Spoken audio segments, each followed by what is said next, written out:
Mina igama lami nguMonica Mwachi, iposition yami la ngi-intervention specialist, ngisebenza ngokuhlukunyezwa kwabafazana nabantwana nabafana. Siyazama ukunceda kakhulu ezintweni ezinjengema-gender based violence, ukuhlukunyezwa ne-sexual abuse kakhulu ebantwaneni. Khona manje njengoba kuba ne-COVID-19 kwaphela abantu baphelelwa imisebenzi, abantu bahlala ekhaya kwaba ne-lockdown e-strict, bese mhlambe kube nokungazwani kahle endlini, bese kuchaphazelele ebantwaneni bayibone lento ukuthi yenzakala, bona bayoyipractice ngaphandle. They are vulnerable. I-vulnerability yabo yiyo le enza ukuthi ekugcineni kube ama-target. I would say it's a good idea for them to go back to school because mabahlele ekhaya they are not monitored. Mabasesikoleni at least bazokwazi ukuthi umntwana uzoba nokuthi uthole i-sanitizer, uthola i-mask, uthola indlela yokuwasha izandla. Masihleli la ekhaya azikho lezo zinto, siyabaxosha nathi sithi bayasidina, bayodlala ngaphandle, bahlangane nabanye, bahlangane nabantwana abanye badlale nabo kanjalo, babe infected ngale COVID-19. So abantwana abancane they are easy ukuthi uba monitor just to guide them to the correct way. So I think ukuthi mababuyela esikoleni they will understand better. Abothisha abantu ababanika indlela yokuthi bafunde ngayo.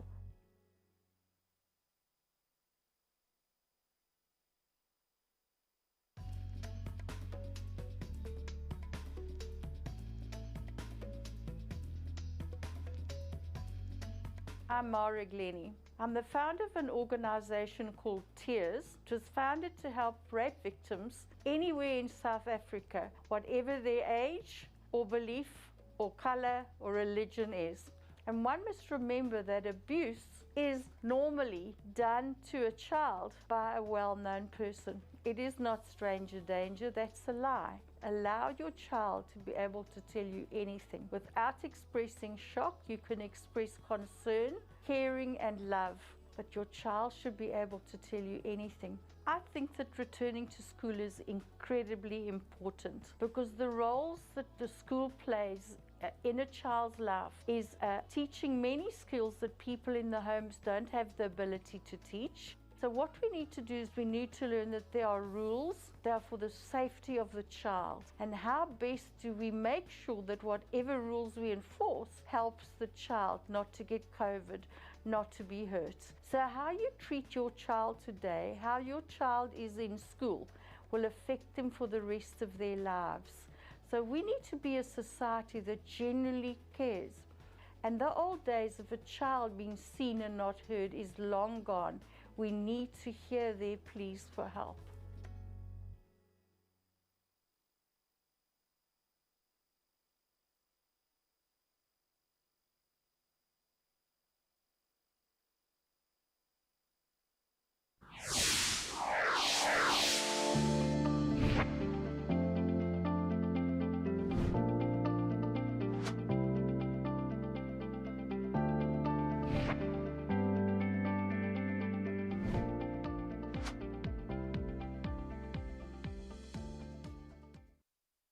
It's the community responsibility, joined with the schools as well, to read, to encourage our learners to read, our children to read, even if it can be a magazine. So if you read aloud as a parent to a child, it's going to assist the child to comprehend, and it will stay in the mind of the child to relate what he's reading and to follow, to read as parents, because we encourage it to read to lead.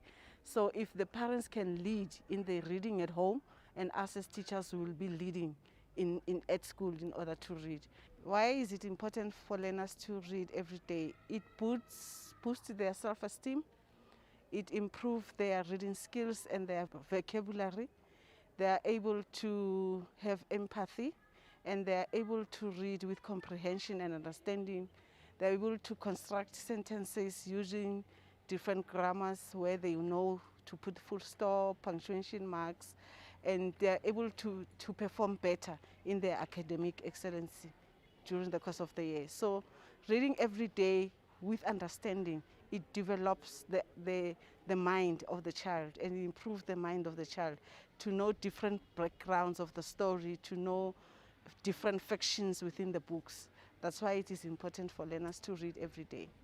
A role that can be played by a parent, it's very important. It's just that maybe it's something that we should also teach ourselves as parents, because we normally push the bulk to teachers and say, children, they spend a lot of time at school, but forgetting that, yes, they spend a lot of time at school, but their time should be about learning, not just being at school.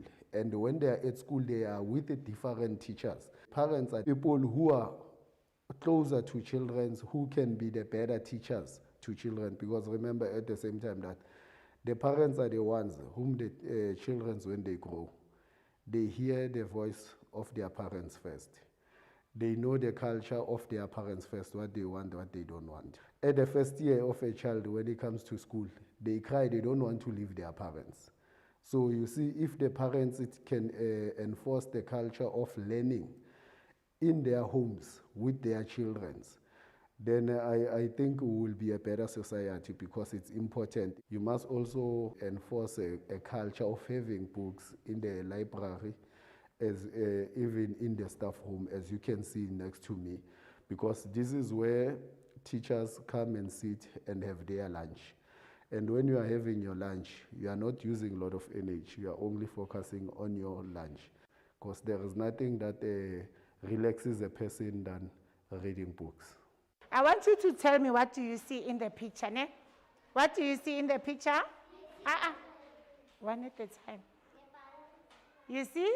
They're balloons. And then what else do you see? You see there?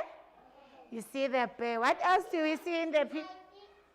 The importance of reading sounds at the beginning for teachers, especially in grade R, equips learners with the skills for emergent reading, such as recognizing beginning sounds of their names. Also enables them to read environmental print. They also demonstrate alphabetical knowledge and increase in their curiosity to read by doing pretense reading, which also acts as a building blocks for future reading.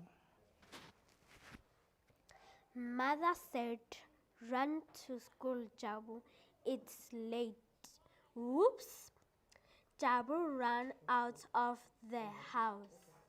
I think the importance of a reading corner is that the children get a chance to read for fun, and they get access to a variety of books, and they build their vocab and the phonics and all. The importance of reading aloud is that, first of all, you model reading to learners. It is important for learners to know how to read. They must look at you. You must pronounce words correctly so that they can, when they arrive at home, they can then start to read. Secondly, you emphasize the words when reading. Children are listening. So they listen and they see the words, they can be able to pronounce the words. Thirdly, to give meaning to what is being read. Like when you read, you give meaning. And then to promote peer reading, group reading, even individual reading. When they are at home, they are able to read for their parents. Thus, incidental reading starts. When the learners see anything that is written, they will start reading it. They will start first by spelling, doing spelling, like avocado. They will spell the word, then read it, make one word, which is meaningful. That's the importance of loud reading. Story reading helps a lot. They develop their child's skill in reading. Remember, we're preparing them for future. We need to develop the skill of speaking. Remember, they need to be able to speak and also to read with fluency.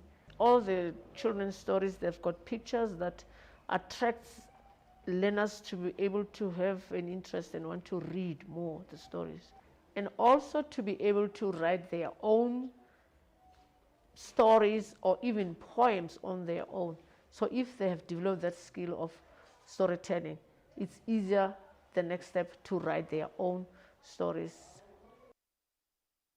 Hi, my name is Lekgotla. I'm a teacher at Abraham Hlope. I'm a class teacher of grade 6B. I'm a Sesotho teacher and also an English teacher. Well, based on your topic, when children are taught to read while sharing a book, It can improve their alphabet knowledge, decoding skills, spelling, and other book-related knowledge.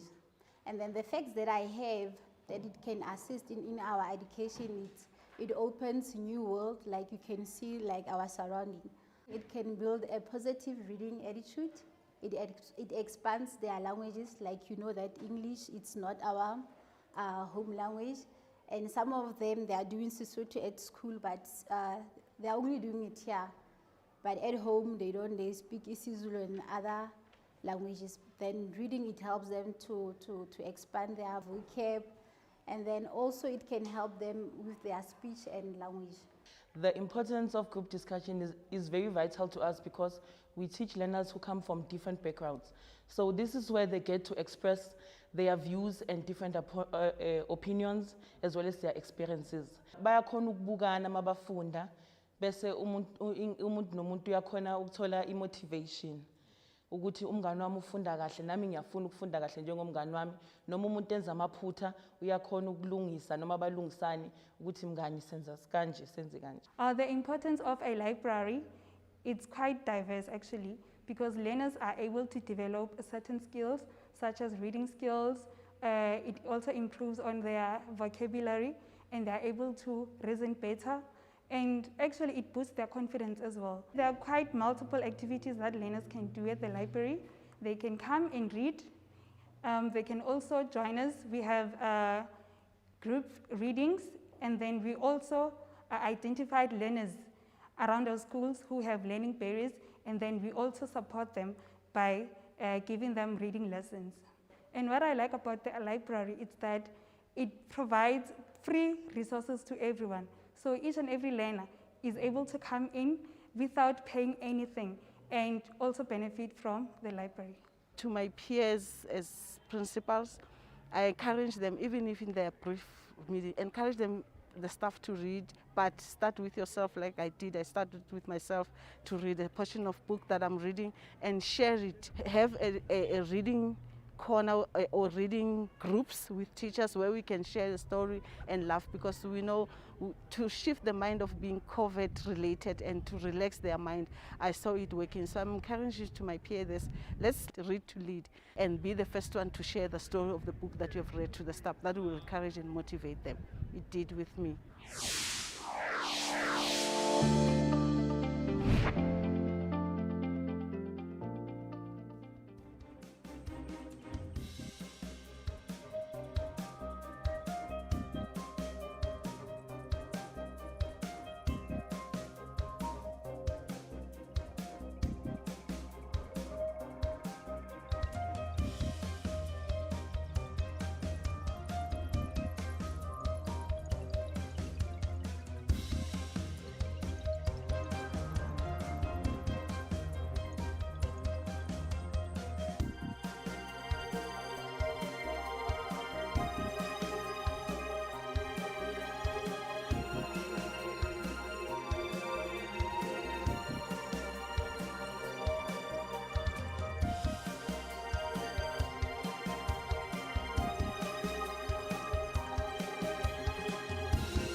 Molweni, manene na manenekazi, dimachironi, absheni. Goeiemorgen, dumelang, kgotsong. Thank you very much for coming on time. The time is 8:58, so we're getting ready to start. The team will help me to get the Deputy Minister to come. I'm extremely impressed with the way we've started the year, reopening of schools, releasing of the results, the Lekgotla, people waking up to 9 o'clock last night. I left past 9 here, and people were still waking. I'm extremely impressed. I've never seen this in my entire career. I'm just about to retire. And I'm looking back with just a very big smile that we've got amazing people in this sector. Give yourselves a big hand of applause. HODs, MECs, staying the course from the beginning up to end. And they are still here. I know that the MEC Lisufi is here. He came yesterday. Thank you, MEC Lisufi. And all other MECs who've been here from the first day. The HODs, DDGs, chief directors, heads of schools and faculties, leaders of NGOs, teacher union leaders leading from the front. I saw them yesterday in the commissions, school governing body associations, professional bodies, CEOs, Dr. Rakomets. People shouldn't believe, everything that you see on social media. Look at how Dr. Rakomets and MEC Lisufi are seated there. Give them a big hand of applause. Don't believe what you see and read from the social media. Okay, are we getting DM? We're going to start with our commissions. We have to be ready for the president at 1 o'clock. We have to drive this program, the remainder of the program, with the greatest precision. I also want to commend and appreciate colleagues on the virtual platform. They've been amazing.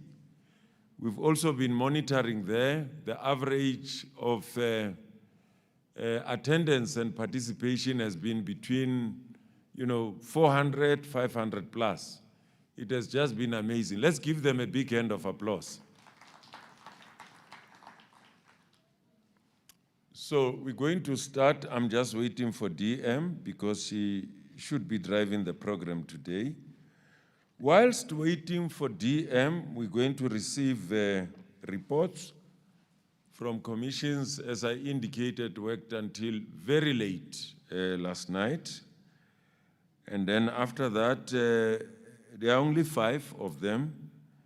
And we're going to strictly afford them 20 minutes or less. And then we'll move to questions, comments, and discussions, and then take a very short break, then move to the very last part or session of the program, which has rebooting the South African education system. And I've requested the CEO to deliver that on my behalf. So he'll be dealing with that slot. And then after that, DM will take us through the recommendations and the action plan of the Lekgotla. Minister will offer closing remarks, and then introduce the president. So that's the order of the proceedings for today. I want to urge all of you to be seated just before receiving the president to offer us the message to the sector. And the president will be received and introduced by the minister. Commission 1, as ons gereed. Are we ready? Commission 1. Advocate Benson, you can take your seat. Advocate Benson is the DDG for curriculum, exams, teacher development, education support. What else? You are the honke of Gauteng. Give her a big hand of applause. The biggest branch and the most involved branch in education matters. Whilst we're waiting for DM will be coming as we proceed with the program. I'm going to request Advocate to start reporting on Commission 1. Commission 2 will follow after that, and then Commission 3, Commission 4, then the last commission. Advocate Benson.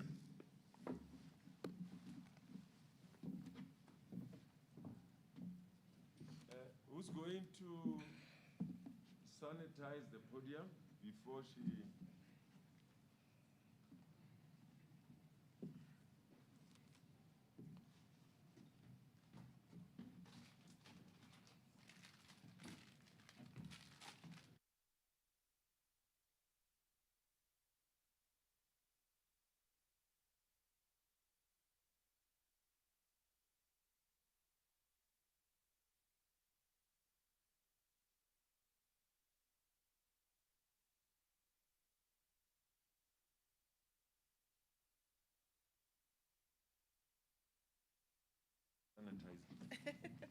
Thank you.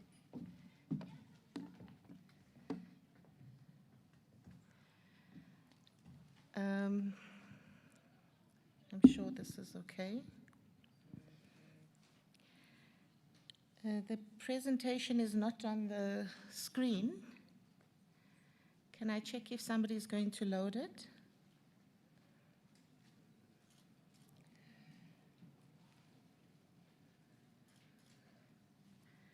In the meantime,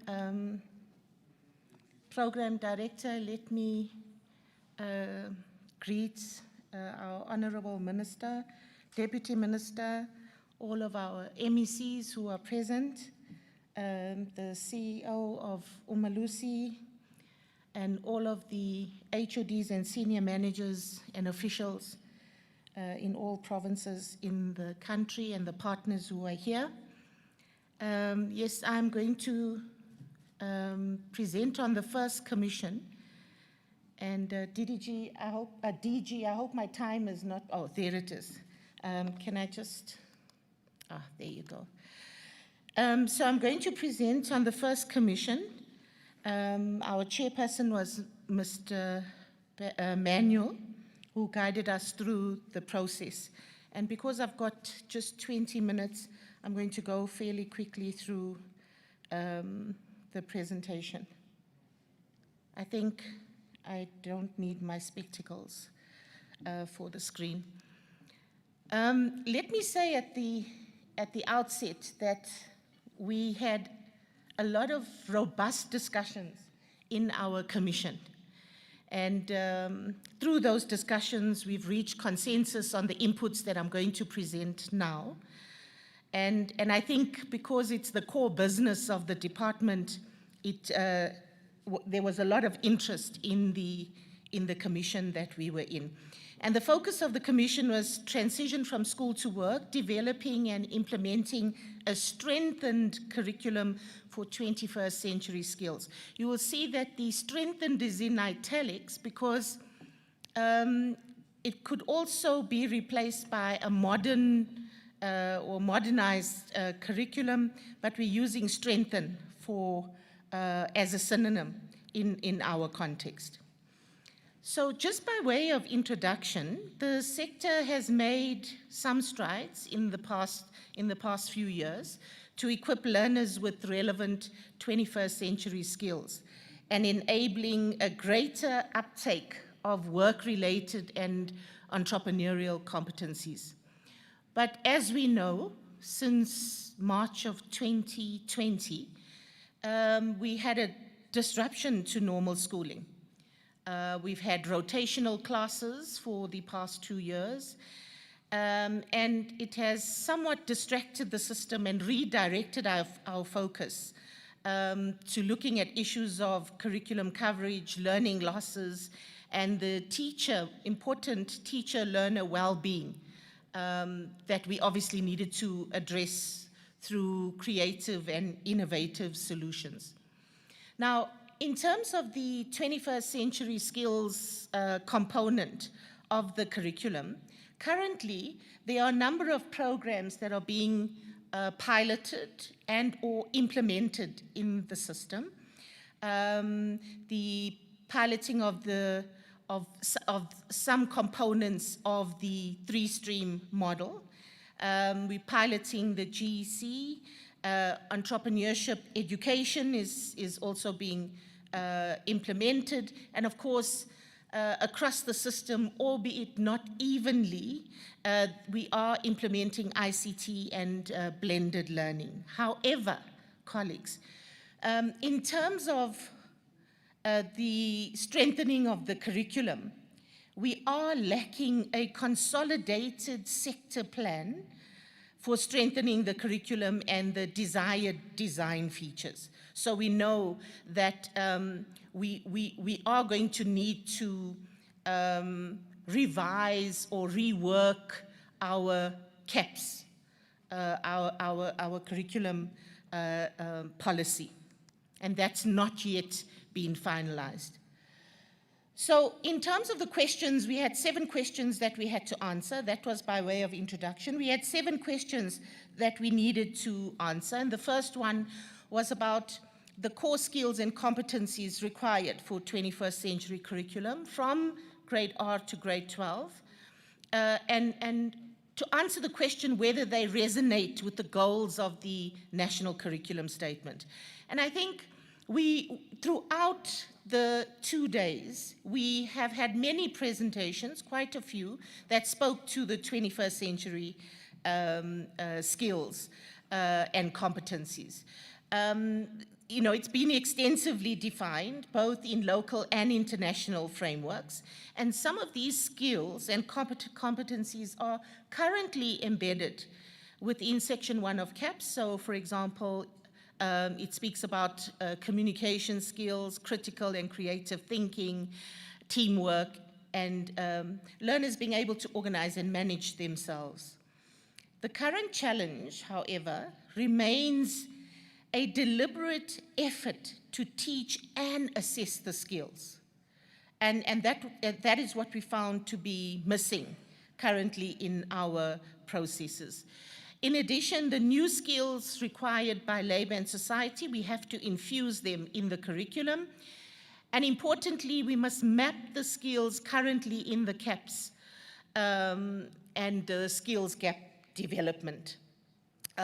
We need to develop a skills matrix contextualized to South Africa to inform the strengthened curriculum. The second question was, against these core skills and competencies, what are the perceived pitfalls and gaps in CAPS, and how can they be achieved within a trimmed and amended CAPS? Now, the core skills and competencies are articulated in the preamble, but not explicitly mapped out in the rest of the content areas. And I think if you've read the CAPS document, you will understand what the statement is saying. The strengthened curriculum must explicitly state the knowledge, skills, and competencies to be achieved, as well as assessment protocols to be able to measure that. We need to also, there was a strong feeling in our group that we need to include skills in the GET curriculum as a foundation. We need to redesign the curriculum to highlight the skills and competencies to be achieved. And of course, as I said earlier, assessment must reflect the attainment of skills and not only content. There needs to be policy alignment between CAPS, the NPA, and the NPPR. And obviously, there is a feeling that our curriculum coverage is broad and explicit in terms of knowledge, but is not explicit about deeper learning. Also, the theory of learning is not defined. We argue that it may lean towards cognitivism, but there are other theories of learning, experiential learning, and so on. Special needs curriculum is limited, and the implementation of CS, as we heard yesterday, and the potential compounded exclusion is also seen to be a challenge. The third question was, how can teaching and learning be improved to meet the demands of industry, help our learners to acquire work skills, and help them transition from school to work? And linked to this, how can the three-stream model give effect to desired future skills and competencies? In the group, we had, again, extensive discussions on this particular question. There was an indication that we need to emphasize the desired skills, and it must start in the foundation phase. We shouldn't start in the FET band, and revise the assessments to assess the skills and competency acquisition. We need to change perceptions regarding the new pathways, in particular the vocational and occupational pathways, because there is a perception in society that, the technical basket of subjects are not as important as the pure sciences. And so we do need to change that perception. And to do that, we need to have a dedicated advocacy campaign. We know that there's a restraining factor in that stream, the vocational and occupational, is capital intensive, it's very expensive. But we need to have a closer collaboration and partnership with industry and higher education institutions so that they can assist in the implementation. So it's important for us to make sure that all of our technical high schools, for example, and even our focus schools, we need to be able to link them with industry partners so that the learners are able to get that experience whilst they are in school. Practical experience, workplace exposure whilst they are in school, but also be exposed to the latest equipment and technology that we may not be able to purchase. So in the automotive industry, they're doing a lot of work, using robotics, for example. And so we need the learners to be exposed to that. We may not be able to buy that equipment, but we need our learners to be exposed to it. And of course, reconsider the assessment regime in all grades to align with the competency and skills assessment, as opposed to what appears to be currently a focus on content and knowledge assessment. Our fourth question, will an improved curriculum design to address learning losses and develop core skills and competencies require a reimagined academic year? And if so, how can this be achieved? And what would be the feasible proposals for the department to consider?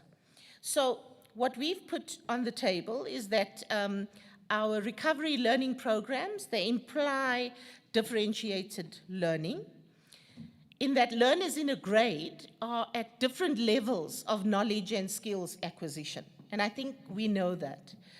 Even before COVID, in a class you don't have a homogeneous group of learners. And so the grade is a label, but it does not imply the level of knowledge and skills acquisition across all learners. So our schools are structured in phases, but promotion is based on grade requirements. So this is there's a disjuncture in terms of this particular aspect. And so we do need to look at other frameworks. For example, in New Zealand, their learning progression framework. And I think in our commission, we did have a proposal that was made that was saying we should consider having grade 1 and 2s automatically progressed. So that was what was presented. But importantly, our strengthened curriculum needs to be dynamic, organic, and evolving to stay abreast of the evolving environment.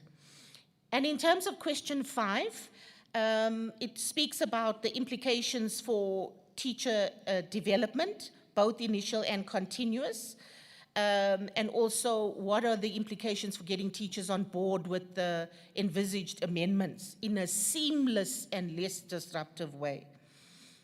So the first point on the priority, which is in terms of initial teacher education, that there was a strong feeling because there appears to be a mismatch or disjuncture between what higher education institutions are developing or training our teachers on and what we require of them, that the DBE, there's a feeling that the DBE must set the standards for all teachers, including minimum standardized competencies and skills required, and we must require that HEIs adopt and comply with them.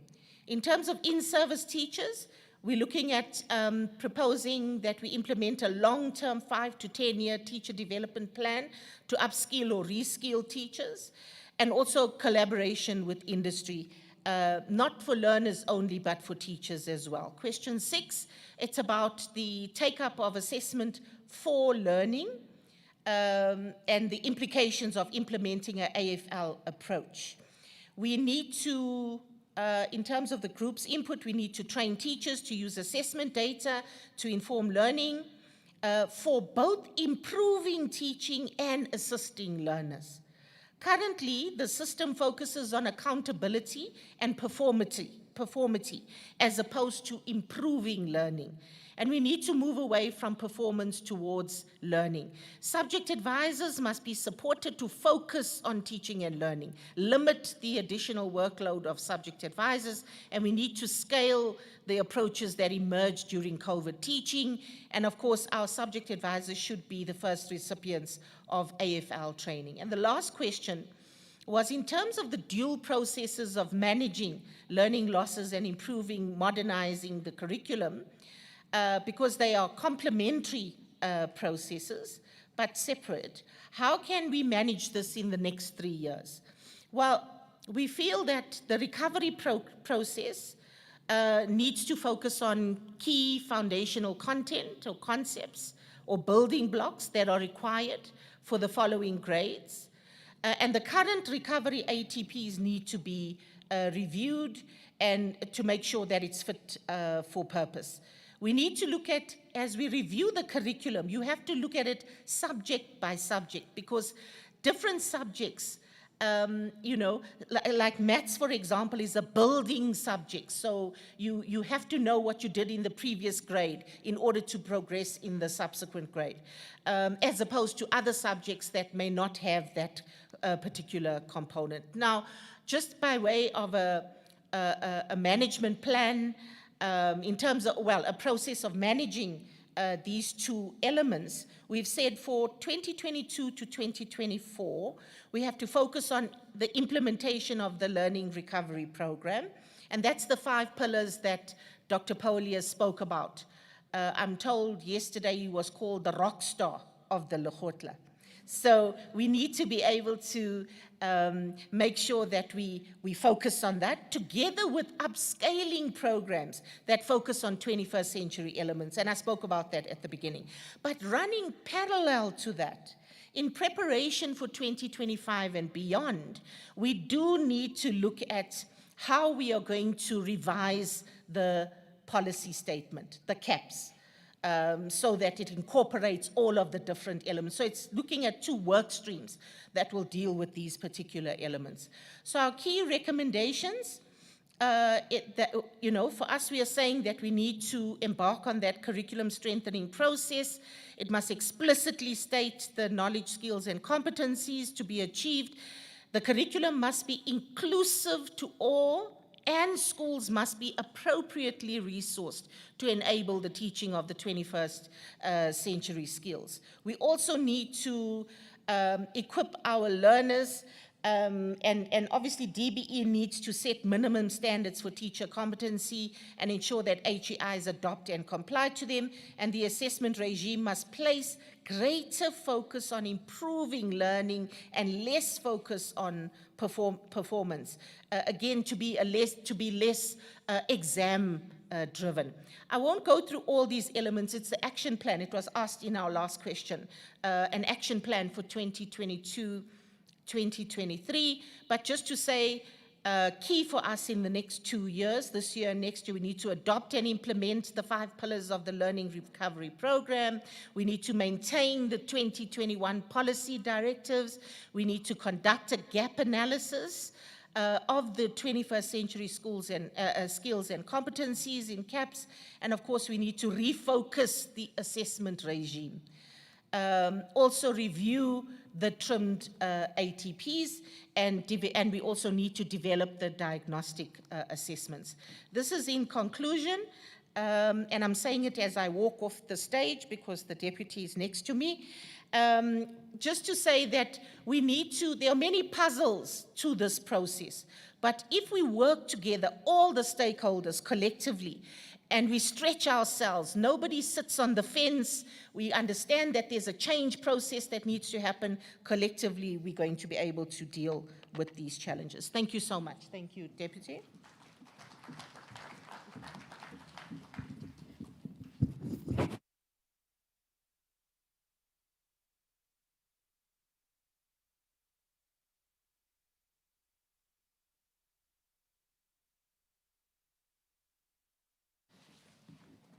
Thank you. DG, we are born to give a specialist to present. Will go beyond what is written on the paper. That is the danger of giving a specialist because he knows more than what is in the paper. She, or not him. Thank you so much, Advocate. Can we then move quickly? Before moving, people who are in the commission, those who are in the commission, is there anything that you feel that is not covered from what has been presented? But please note your point that was defeated in the meeting. It's always the case that when I try to push my point and it was not taken, then you come and push it here. Oh, she covered all what transpired in the commission. Thank you very much. Can we give them a very big round of applause? This is our core business.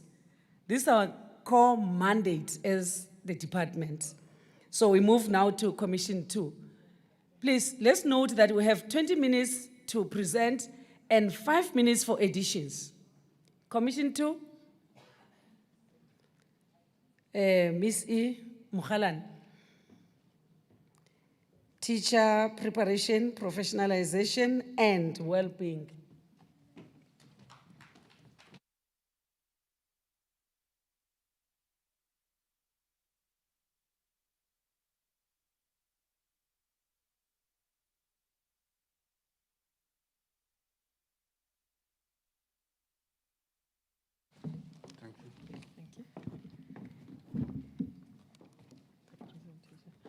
Okay, in the meantime, while they're loading the presentation, good morning to the DM, Minister in absentia. And, oh, okay, okay. And also the MECs, our DG, our heads of departments, teacher union leaders, and all the stakeholders present here, and our fellow colleagues in the department. DM, now that the core business of the department has been presented, the heartbeat of the teaching profession is now presenting.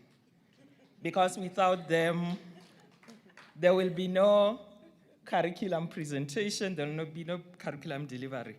And therefore, what we did as the commission was to look into issues of teacher preparation, initial teacher education, but also issues around professionalization of the teaching profession, including teacher education, as well as the health of the teaching profession, which is your issues around teacher well-being.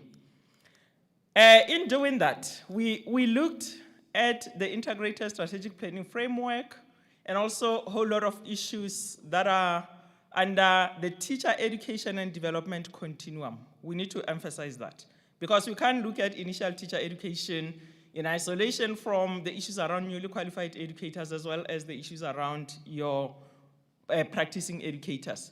And therefore, we indicate that we're moving from the premise of the problem that we had regarding the low status of the teaching profession and issues around the quantity, but most importantly, the quality of the teaching profession.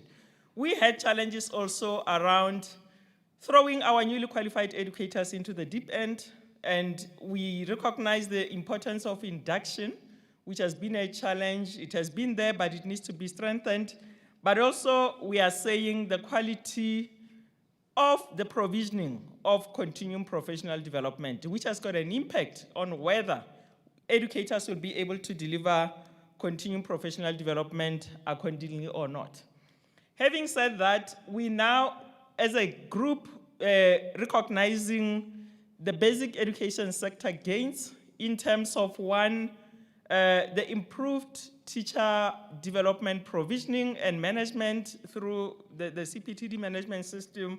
However, you will see when we deal with the discussion points that as much as we've made some gains, that we need to strengthen. And I think from group 2, we've seen some of the things that they are raising with regard to that.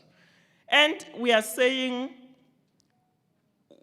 the positive spin-offs of COVID-19 brought issues around teacher well-being, and we've seen in the sector, all of us putting our hands on deck, trying to deal with teacher well-being, especially with the support that was coming from the parties in the Education Labor Relations Council. In trying to deal with the quantity and quality of our provisioning of teachers in the system, we then had to have the Funza Lushaka program, and teacher development is more meaningful if it's done through the educators themselves, taking responsibility of their own development, and the whole issue of bringing in professional learning communities in and outside the schooling environment, so the entire system or sector moving towards educators initiating professional learning communities and being supported from different angles in terms of that. We are also recognizing the introduction of the induction model that is coming from the DBE, including the SACE teacher professionalization path, and we have seen what has been raised in Group 1 in terms of, Commission 1 in terms of issues of the DBE developing standards. And I think we need to be clear from the profession, by the profession, that the issues of standards in the profession belong to the profession. And therefore, we need to also highlight the fact that we already have the standards of the profession. All that we need to do is to make sure that as a collective, we find a strategic way of implementing. But we're recognizing the work that has been done by the DPME together with DBE in looking at the rapid review regarding the implementation of the continued professional development within the entire sector. You remember the department developed the master plan on teacher development. There were issues that were highlighted in the integrated strategic plan of 2011, and that particular document managed to give us some recommendations and findings in terms of efficiency, effectiveness, sustainability, impact issues that we need to take into account. But we can't not recognize the fact that we had the 2021 Teacher Development Summit that we had in November. And therefore, we can't be presenting some of the recommendations that we are presenting in isolation from the resolutions that rich resolutions that came out of that particular process. And therefore, we need to acknowledge that. Coming to issues that we discussed that are related to the questions that were for the commission, the initial teacher education issues revolved around issues of recruitment of learners into initial teacher education. We're talking when I want to become an educator. And the key question that we're raising and we take into the initial teacher education institutions and sector is that we need a framework that will deal with recruitment of student teachers into initial teacher education. We do recognize the fact that there are academic requirements, but we're saying if we are taking teaching serious in terms of its quality, in terms of its responsiveness to the issues that are happening on the ground, it's important for us to go beyond that particular academic requirement.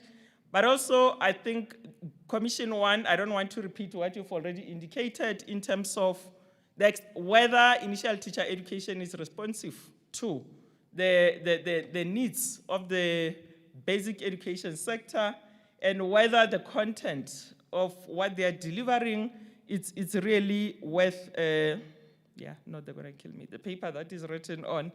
But those are the issues that we're grappling with. But also, as we do that, we really need to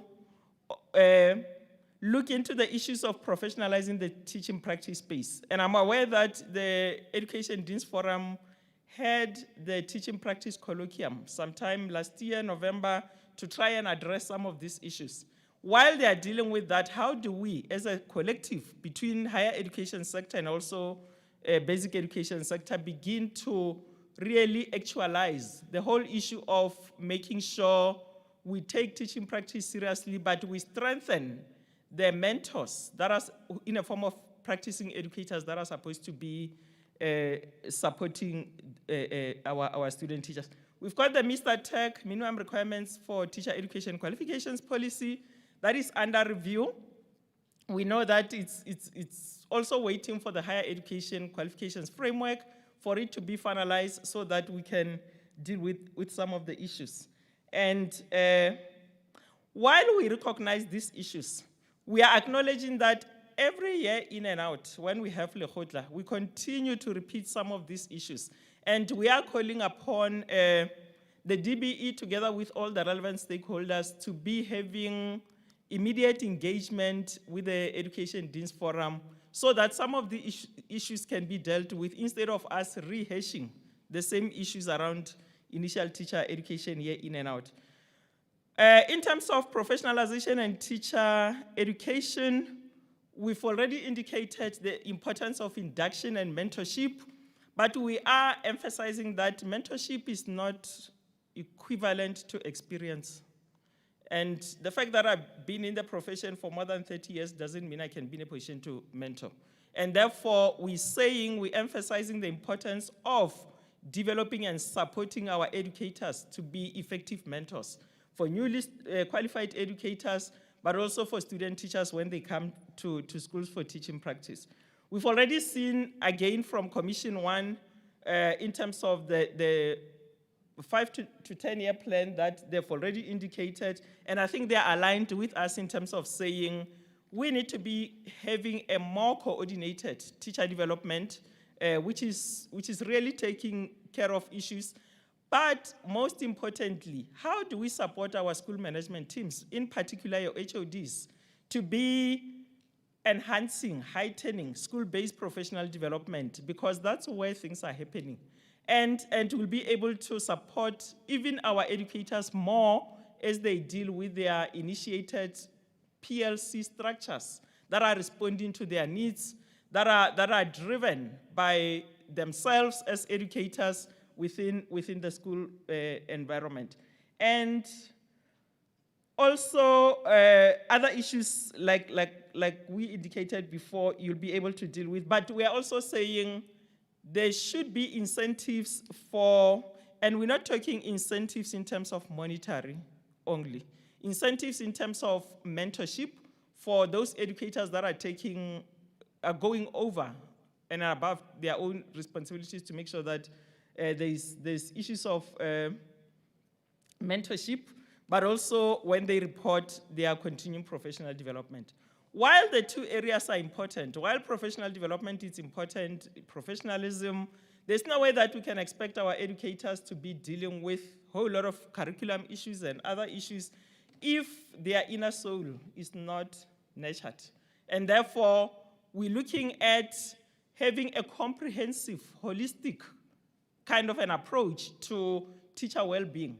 We're saying we need to make sure that each and every provincial education department has got a unit that is dealing with, yes, we've got wellness programs, but in addition to that, we need to distinguish between the concept of wellness and concept of teacher well-being. So those units, that unit or those units will be able to bring the two together, and as we're recommending, go beyond health issues, but also bring into other issues, for example, sports and culture, and safe spaces where educators can ventilate. We've got issues of verbal abuse that are going into schools. We had one principal in our commission that was really giving us the real issues that are happening on the ground. And we feel also SMTs need to play a role in terms of supporting educators with regard to issues of teacher well-being. Of course, the gender-based violence, I need to mention that as the second pandemic, and talking from inside information as part of SACE, I know how issues of gender-based violence are continuing. In fact, they are now overtaking corporal punishment, which means we're not doing well as the system, and therefore there's something that we need to be dealing with accordingly. There were also issues around taking care of our educators, your 50 years upwards, as they prepare for retirement. What is it that we can do for them? Because we're realizing that they experience problems as they exit the system and also life after that. So based on the discussions and interactions that we had on the three areas, these are the recommendations that we're having with regard to the interventions that we are recommending to the commission, to the Lekgotla.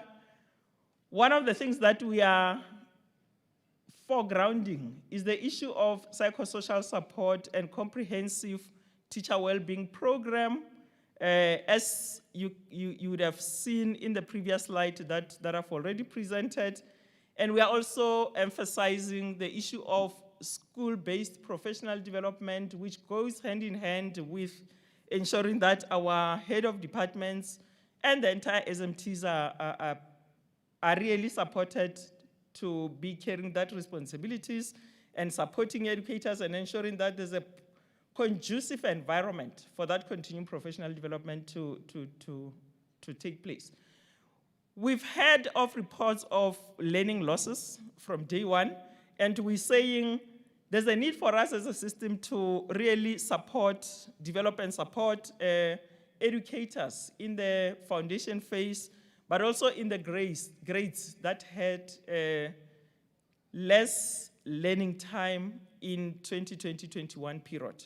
So as maybe depending on the cabinet decision, we need to be gearing ourselves up in terms of making sure that as soon as that decision is made, we are ready to be supporting those. And the issue of taking forward the Teacher Education Development Summit resolutions, as I've indicated earlier on, those resolutions are very rich. They're addressing some of the things that we're talking about, and therefore it's going to be very important for us to deal with that. But the tension that is continuing and happening between teacher education and development, between higher education and basic education, as to whether universities you're not doing well, it's you in the basic education sector and etc. We are saying let's take these issues urgently to the Education Deans Forum, to the provincial teacher education and development committees, to the NTEDCs, so that we can have proper engagements and deal with them once and for all. So the last slide for us, we are really giving you the specifics in terms of developing a national protocol to guide schools on the psychosocial support, including the broader teacher well-being program, develop national guidelines for support in terms of increased school-based professional development, including the PLCs that are being driven by educators, that are being initiated by them in and outside the school environment. And lastly, as I've already indicated, how do we take those resolutions that we had from the Teacher Development Summit forward, including the engagements that I've already spoken about? Thank you very much, DM.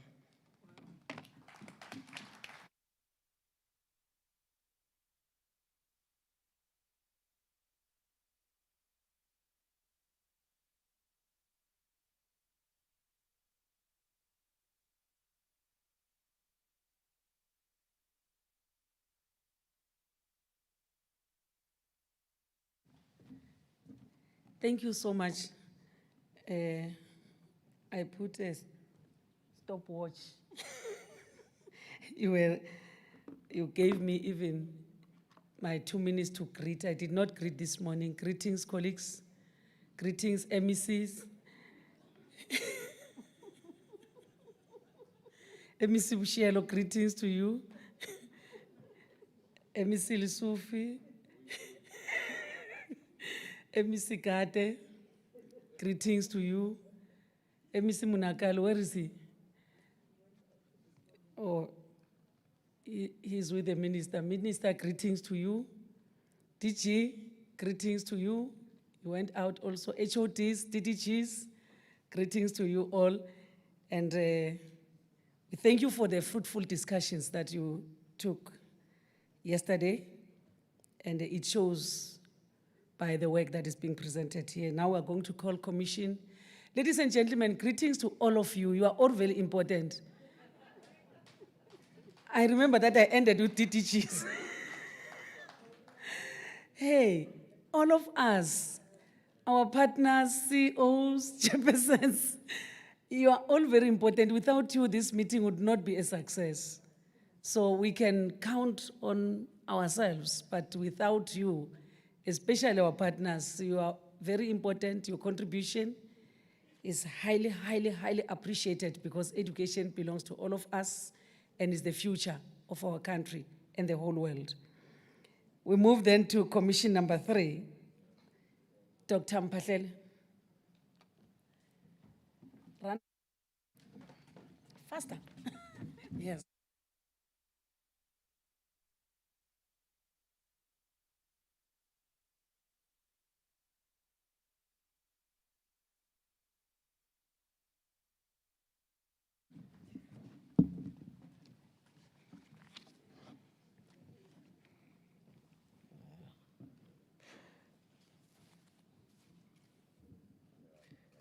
Program Director, thank you for giving me this opportunity to present a report from Commission 3.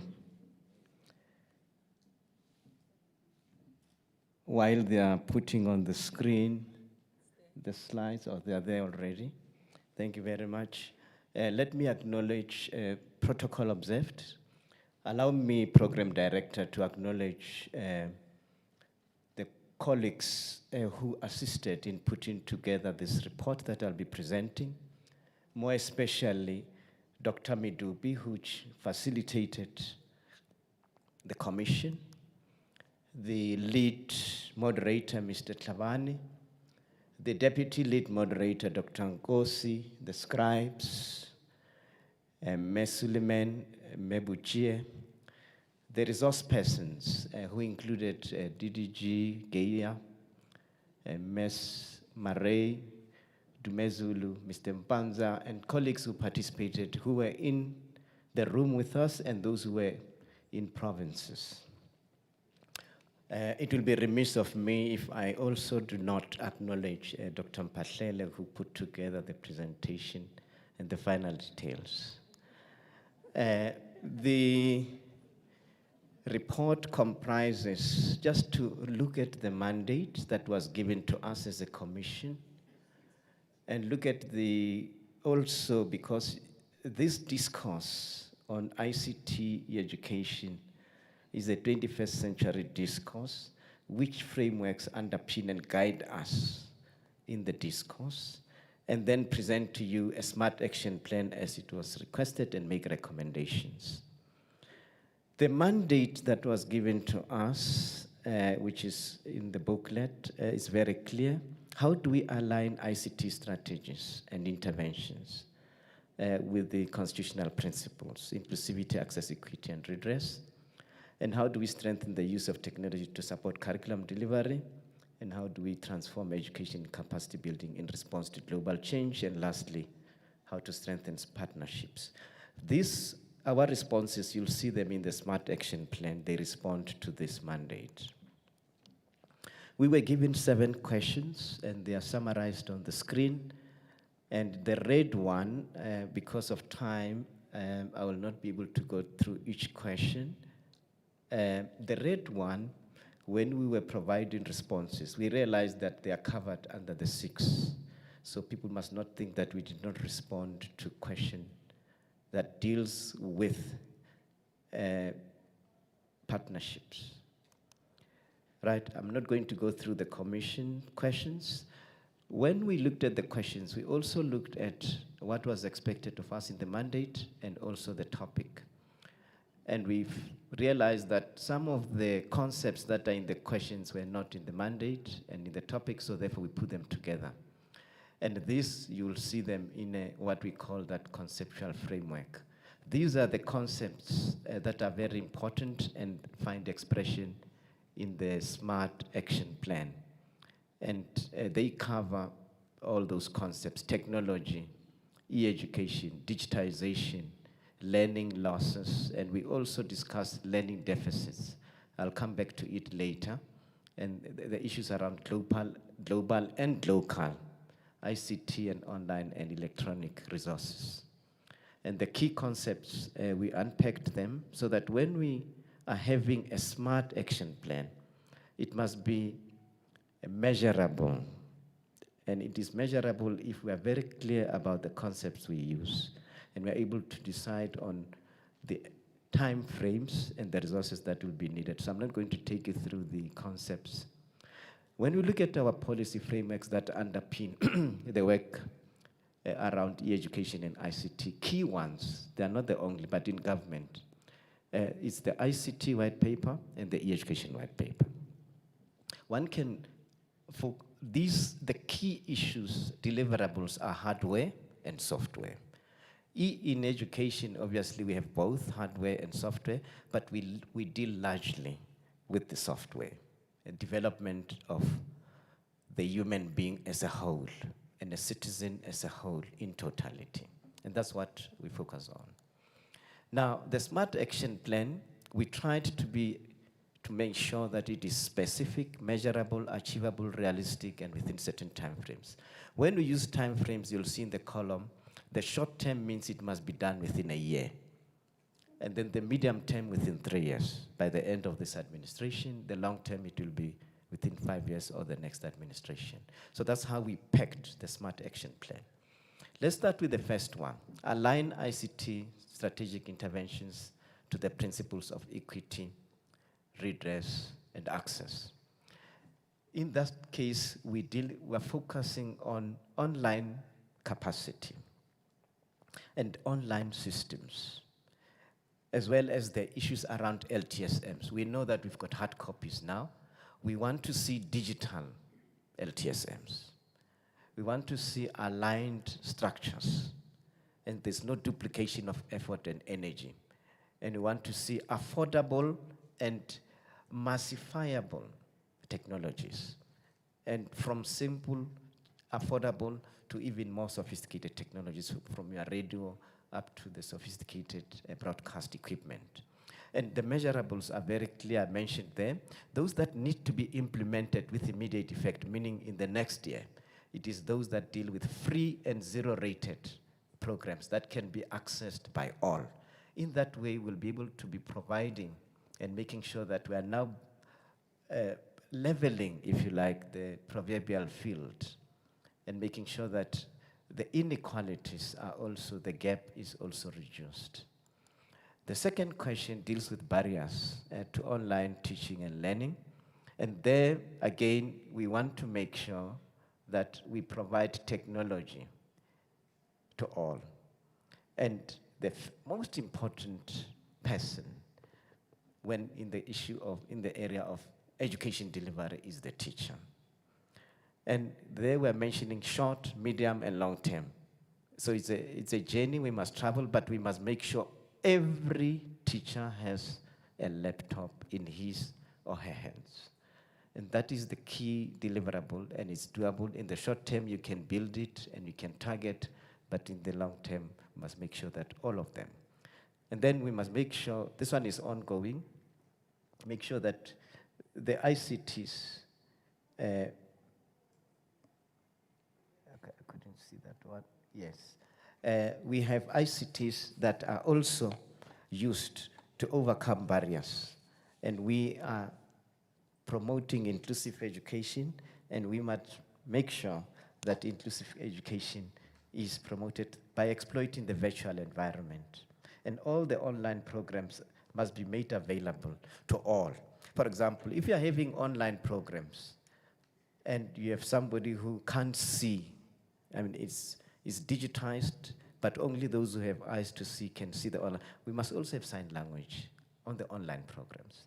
And so those are things that can be done in the short term, medium term, and long term. And we must make sure that all the technologies that we have, although we have got generic and one-size-fits-all approach, but we must be inclusive in the way we provide those technologies. And then if we move now to the next one, which focuses mainly on policy reforms. Here we are proposing that we conclude as a matter of urgency the ICT in education strategy. Unfortunately, it has been drafted. What needs to be done is to finalize, and within a year, that must be availed to all provinces. And you could see that we're also mentioning that we must have approved online policy frameworks that are also in the pipeline, and this must be achieved as a matter of agency. From a curriculum delivery point of view, we are proposing a digitized assessment system in all provinces. And this will require, obviously, some steps that need to be taken in the short term, but in the long term, we want to see that all the assessment systems are digitized. And this will be in line with the curriculum policy proposals to promote different types of assessment for learning and assessment of learning. The issue of security is very important. It must be in place and making sure that the ICT infrastructure is secure. And that is what is being proposed. And this is an immediate thing that needs to be done within 1 year. In other words, in the short term. And again, we need to develop the guidelines to make sure that the sector can apply the POPIA correctly. And we have witnessed that in the last few days. And then the rest, if you could see, again, they speak to the same area on the slide. If we move now, the issue of costing. Here, we were quite aware that there's no money waiting somewhere for us to go and access it. We'll have to be creative in the way we deal with this area. So the proposals that we felt are not achievable or realistic were deleted. Those that are on the screen, as in line with the SMART principles, we feel that these are achievable and are realistic. And so the first one, we will need to provide guidance to schools on how to use norms and standards to procure ICT resources. We know that all schools will receive some, norms and standards funding. Also, let us establish a conditional grant for ICTs in schools. And we feel that if we look at the savings that have been done from COVID-19, this is an area, it is a possible deliverable in the short term. This is a proposal. And then also the issue of E-rate. It has been there in the pipeline, and what needs to be done is to enforce it. And this can be done also in the short term. And then let's include in our KRAs and annual performance plans the allocation of funding for ICT-enabled classrooms. And then the issue of learning losses. How do we use technology to recover the deficit? We used learning losses, but we also use the term deficit. By learning loss, it means somebody has learned, has lost the learning. It's possible that they've gone to a classroom, and then after some time, through rotational model or lockdowns, they come back, they also forgot what they have learned. It's one way of looking at it. Deficit could mean that this was designed to be learned within a certain period, and they have not learned what they were supposed to learn. And so we used those terms. And by the way, this is mainly focusing on the trimmed and adjusted ATPs. It's not the whole curriculum. Until that position is changed, what we refer here only refers to the trimmed ATPs. So what needs to be done is to determine the learning deficits.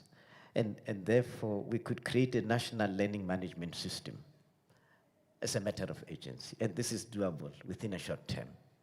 That will guide us to develop the necessary resources to make sure that the identified deficits are addressed.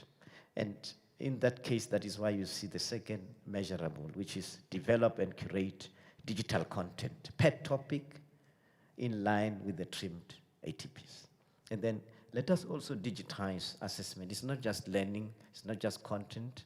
And here, let us also digitize assessment tools that could be provided and be used to provide in-time feedback. And then, obviously, digital libraries and assistive devices and broadcast facilities. And this is also possible in the short term, meaning within 1 year. The last part, the last question that we had to deal with is around partnerships. Again, here, we only looked at those that are achievable and realistic within a period, short term and medium and long term. Here, what is required if we want to make sure that all the sectoral partners are supporting efforts of government to make sure that ICTs are used to promote teaching and learning. We need a centralized coordination of ICT partnerships. And it is mentioned here at different levels so that an impression must not be given that central coordination only happens in the national sphere of government. It also happens in other spheres of government and various subsystems within other spheres of government. Also, the reduction in loss of ICT resources due to crime, and therefore we will need to engage communities to work with government in ensuring that there's a protection, maximum and optimal protection of ICT resources. And again, here we need to mobilize support for sharing of digital resources.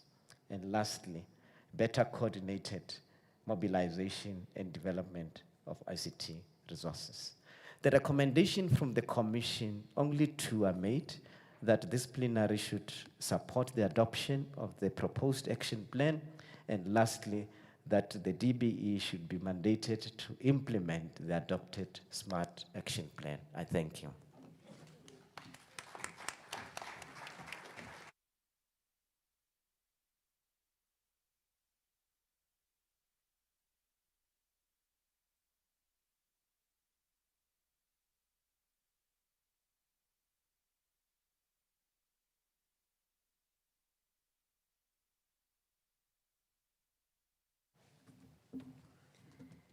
Thank you. I did not allow for additions from the previous commission, Commission 2. Is there any addition? Commission 2, teacher preparation, professionalization, and well-being. Everything that was discussed is covered. Thank you. Now we move to additions. Only additions by those who were in the commission. We don't add if you are not in the commission. Mama, you're not in the commission. We don't add. You will be given that opportunity. Now I'm opening for those who are in the commission. And that means we are locking you out. You are only going to respond to those issues that are going to be raised by those who are not in the commission. When we come to discussions, no one from any commission will be allowed to debate on his or her commission. Now we move then to Commission 4, care and support. I got a message that I didn't greet teacher unions. Somebody sent me a message teaching that I did not greet teacher unions.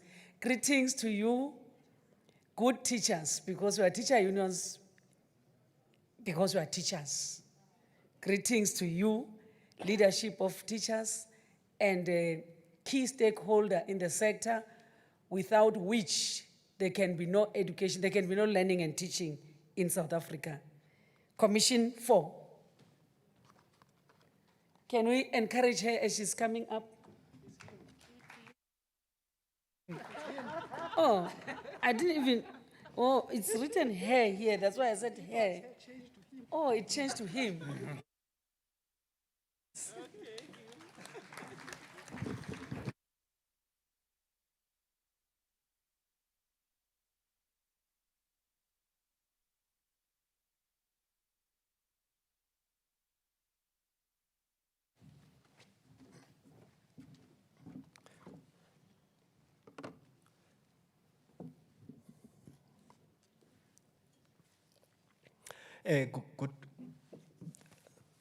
Good morning, dear.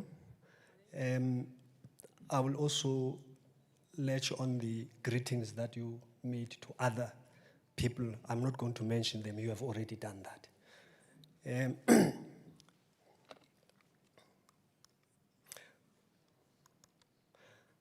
I am presenting on Commission 4, which was on care and support for teaching and learning. And my name is Vuyani Mpofu. I'm from Gauteng Department of Education. The commission was facilitated by Dr. Andile Dube, and she steered the ship very well, starting with the presentations from the presenters who were allocated to the commission, with discussions from those who were physically in the commission and also those who were on the virtual platform. I also want to thank the team that also compiled the report for plenary. I'm not going to mention by names or their positions. We had to start first with the issue of the problem statement as per the layout in terms of the reporting on the issues for all the commissions.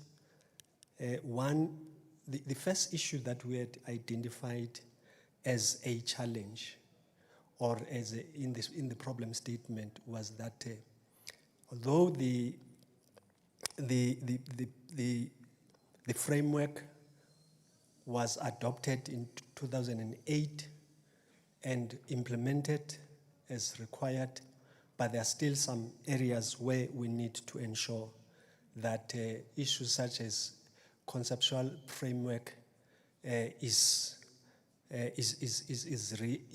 re-looked at. We also looked at the question of the stakeholder engagement, coordination, and alignment, which by all means is to ensure that we synchronize our programs, which at this time is still a challenge. And we also looked at some issues as per the problem statement that 14 years later, remember I talked about that it was adopted by the ministers of the SADC region, education ministers of SADC region in 2004. There are some areas that we also need to look into, such as the issues of the funding for the program, for the campaign, which is a challenge. And therefore, given the fact that funds are drying up, how do we ensure also that we utilize some of the available funds in other programs? We'll talk about that later. And again, we also have said, remember this, our approach must always be learner-centered, and we have seen that we have not delved much on the issue of the participation or the voice of the young people in the delivery of the campaign. But also, we also say it was important that we also implement and learn from the conferences and other inputs that we have received during this Lekgotla and other Lekgotlas before it. On what is the current status and where are we now? We can also indicate that as far as we have implemented the framework, there are a number of interventions or programs that we have worked on. Remember, the goal of the campaign is about realizing education, is to realize education rights of all children in our schools, to ensure that our schools mainly become the inclusive centers of learning, care, and support. Implementing curriculum without the proper and safe environment is not going to succeed in the manner that we want to. Therefore, this area of care and support becomes important, and we say it becomes important also that in some of the issues that we do, we have got to ensure that the educators are skilled in this area. Remember once more that as much as we want them to be skilled, we have got other stakeholders that need to assist us. For example, if we talk about health-related issues, we have got to ensure that the Department of Health or people in the health sector assist us in this regard, so that educators can mainly concentrate on the core function of the sector.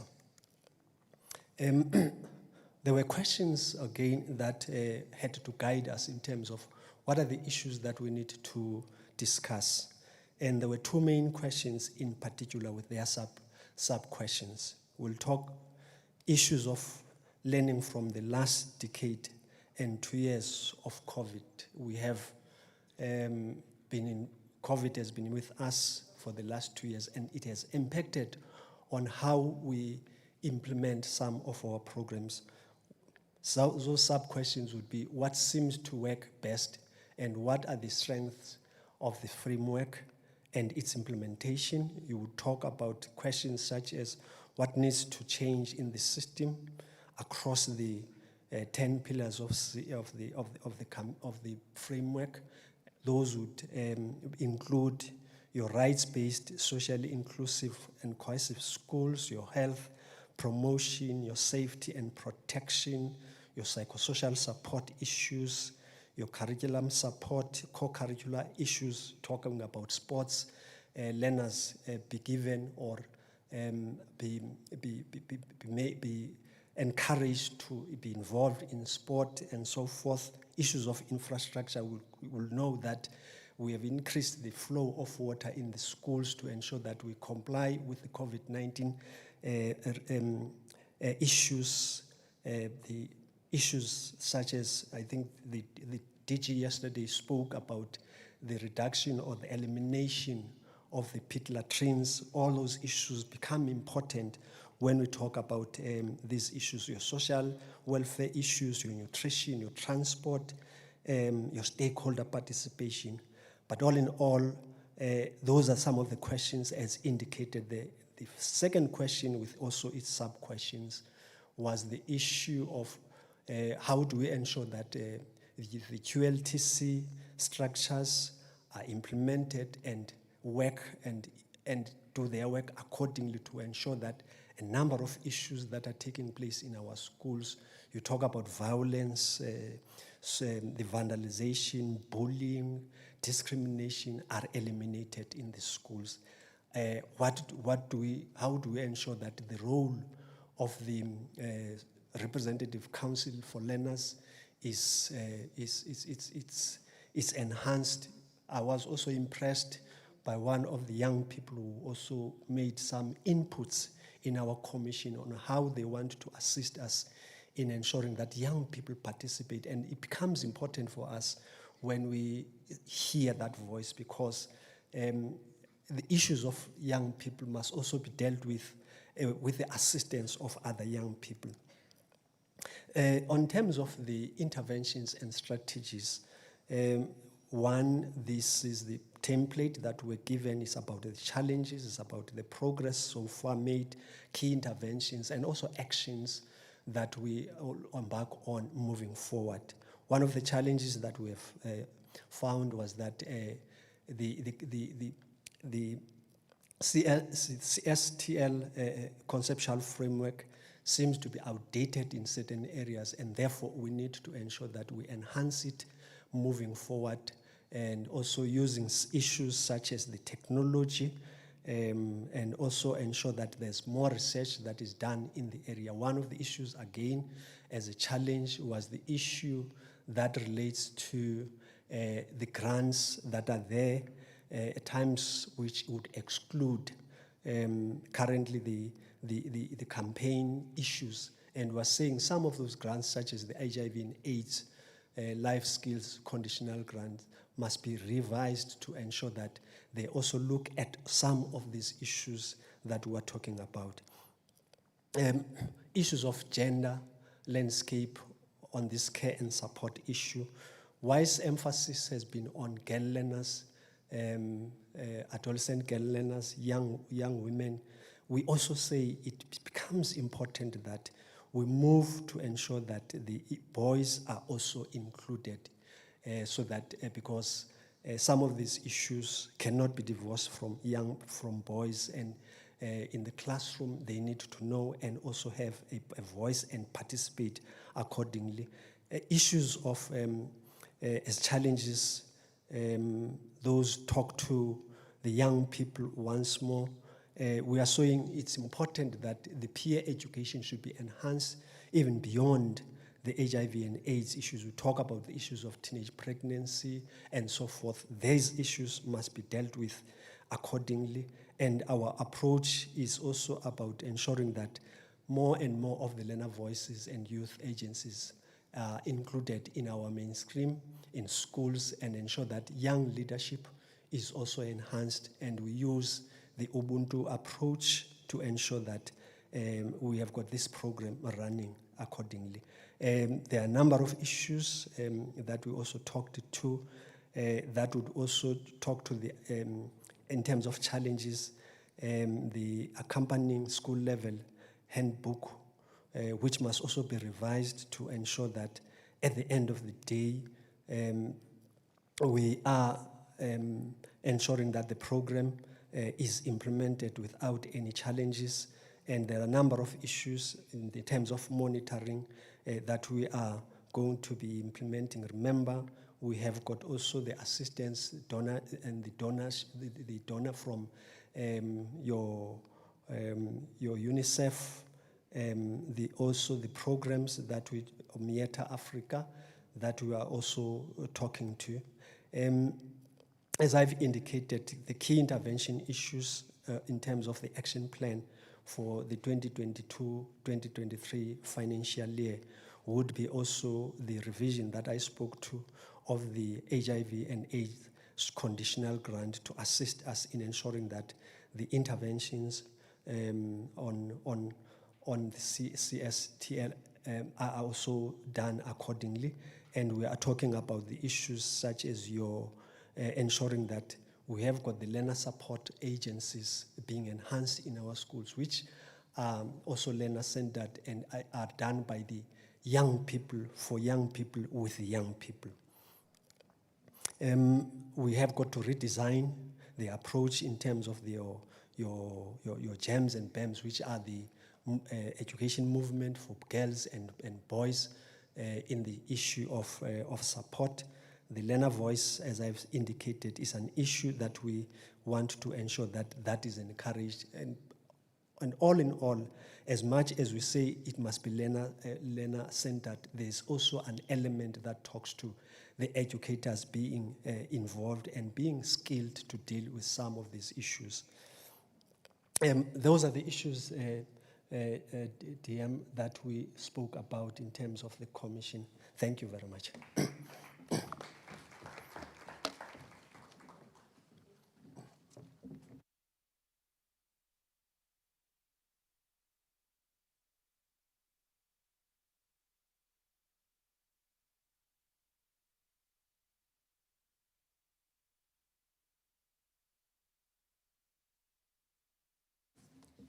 Thank you.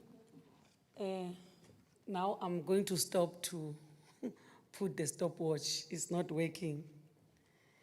Can we move to Commission 5? Don't stay away from me now. Commission 5, Ma'am Ngesi. Unless we don't have Commission 5.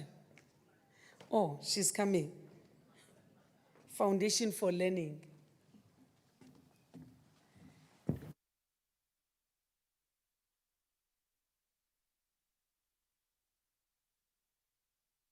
We can do it better. Let's encourage her as she takes the steps.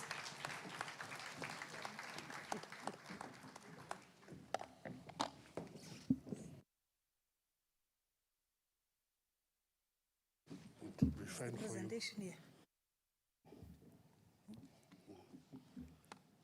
It will be fine for you. Sorry, yes. Will I see it there? The presentation? Yeah, you see it there. Okay. Thank you very much, Program Director, DM, for the opportunity. Let me also say that protocol observed in the interest of time. A very good morning to everyone. I stand here to represent the participants of Commission 5, Foundations for Learning. And I hope that I will do so in the manner that we have been able to deliberate on the issues. Firstly, let me say that in terms of the requirement and the expectations from the Commission and Commission 5, Foundations for Learning, is for us to be able to assist in terms of the resources, the recommendations for the function shift, especially for the early childhood development. And Foundations for Learning included 3 main areas: early childhood development, early literacy and reading, early numeracy, and mathematics. And our focus has been on that. Can I get this? Our presentation, let me just get, sorry, let me get what is the problem statement responding to that question? As I've indicated that there are 3 areas that we dealt with. It's early childhood development, early literacy, early numeracy, and mathematics. And I want to say that up front that all the other commissions and all the recommendations that have been made should be applicable to the areas that we're going to be talking to, so that when we address issues around the foundations of learning, we do not get surprised at the end of the schooling system in terms of the output of our matric results. So let's get the basics right? Let's get the foundation right, and the system will be right as well. The problem around early childhood development, or statement of the problem, is lack of access to ECD. But not just access, but meaningful participation, especially for the poorer learners. So the issues that were dealt with yesterday around exclusions are also pertinent in this subsector. Lack of quality ECD to adequately prepare children for school. And we're saying that the system, the processes, the procedures must be ready for those learners or those children at the end of the day. ECD practitioners are not adequately equipped to provide quality programs. And I think issues that have been raised by Commission 2 in terms of initial teacher preparation, continuing teacher development, well-being of those, they should be applicable to this sector as well. Without teachers, practitioners that are well-equipped, not only with the knowledge, skills, but also values and attitudes, then things would be better. On early literacy, its capacity of teachers to teach early literacy, you can see that becomes a trend in terms of the capacitation, because nothing can replace educators, teachers, practitioners in the system. Learners are not exiting the foundation phase in terms of the early numeracy with a strong number sense and do not have the adequate problem-solving skills. That has been demonstrated in the commission, where we had a lot of deliberations in terms of seeing that the assessment outputs are better up to the end of grade 3. But when we get to grade 4, there is a slowdown kind of step. Teachers are struggling with teaching children the problem-solving skills, the critical skills. And this is a manifestation that probably we have not equipped teachers, and probably we call practitioners, and not taken seriously the requisite skills, capabilities that the practitioners should be having at this early stage of teaching and learning. So teachers cut across the challenges that we're having there. And if we do what is best to address teacher skills, competencies, and relevant to the type of the children that are in these sectors, then things can improve in the system. What is the current status? Where are we now in evidence? In dealing with this question, we have tried to discuss and debate what is prevalent, what is in existence.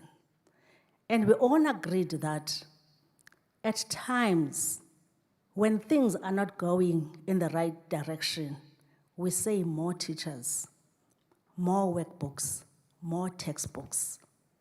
Those we do have, but more is not always quality.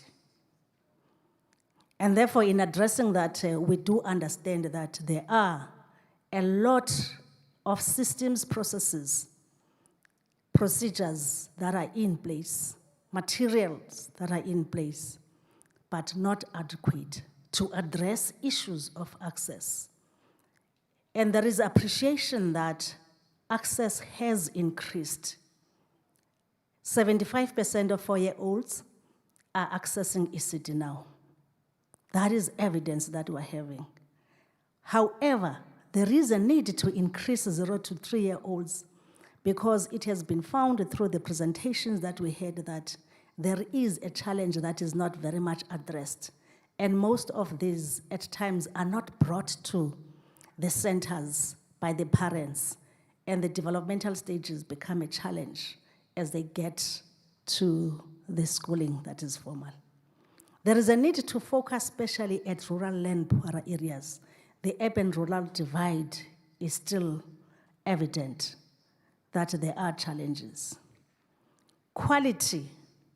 Yes, we have put some of the issues, some of the needs, some of the resources in place, like nutrition and other kind of requirements. However, nutrition and quality ECD programs can make significant difference in children's lives, provided that they are addressed properly and timelessly. We do have those, but we need to look into the provision of those and the quality thereof, and also the scope of providing such.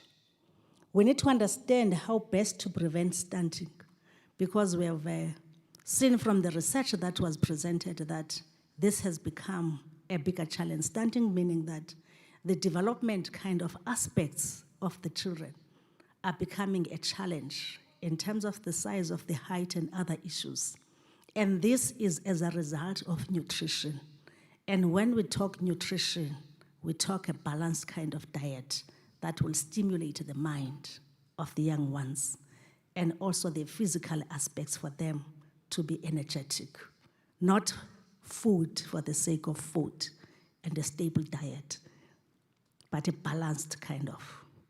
And therefore, we're saying that we need to work with the Department of Health in that, and social development on all of these issues, because the well-being of these children is critical to their development. We need to support ECD practitioners to improve quality learning. I think there's a lot that is coming around the human resources, and the Commission was really emphasizing the issue of investing in the human resources in these early learnings.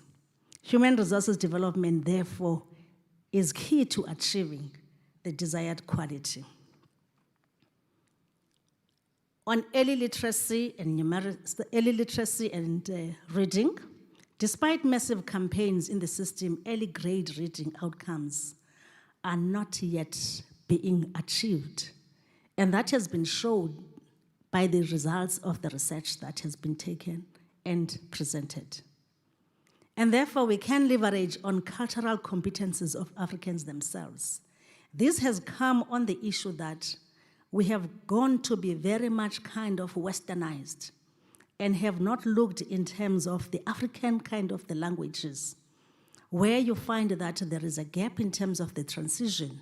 You start into the mother tongue and then the first additional language. In fact, an example was made that you can send a child to the shop to buy something, you give the child 10 rand, and then the change is 6 rand.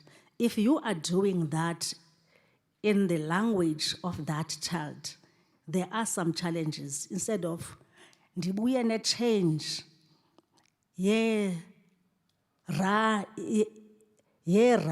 ezilithoba. A child will say that 9 rands. So let us look into the language issues and the language barriers that are there, and look in terms of the African languages that are there. That will really assist the development of the children in this area. Large classes and lack of materials is a big problem. More materials will not help if they are not good materials. We spoke about the quality, that is emphasizing that. Need to focus on the phonemic structures in the African languages. There was a presentation that was rich on languages and how we can deal with the barriers to language for further development of our young children at this stage. And that is something that we would like to recommend that whoever is going to take forward, to take that piece of research and focus into those areas zoomed at for us to add as part of the recommendations. There's also a need to leverage on the multilingual situations that our learners are in, because at times, the issues of languages, as they become a barrier, they also create a barrier to learning and development. So issues of language have become a big issue in order to ensure that issues of literacy are addressed. Early numeracy, there's a need to reboot and build back better. As I've said, that it has been seen that as we move towards the higher grades, there are challenges that are being picked up. Learners are struggling with numeracy skills that they are actually already applying in their daily lives. It has been realized that as these learners or these children are getting to the formal kind of the centers, which is more of a formalized instruction, they get to lose what they have brought from homes. And therefore, bringing the issues of languages, bringing the issues of counting that they have done before they got to the formalized centers must be taken into consideration. And therefore, that transition is very important. Because at home, there is provision of the foundations for learning, which at times get to be lost as they get to a formalized structure of teaching and learning. Again, the issue of skilling the teachers. And there was a debate in terms of, at this, do we talk teachers, do we talk practitioners, do we talk education?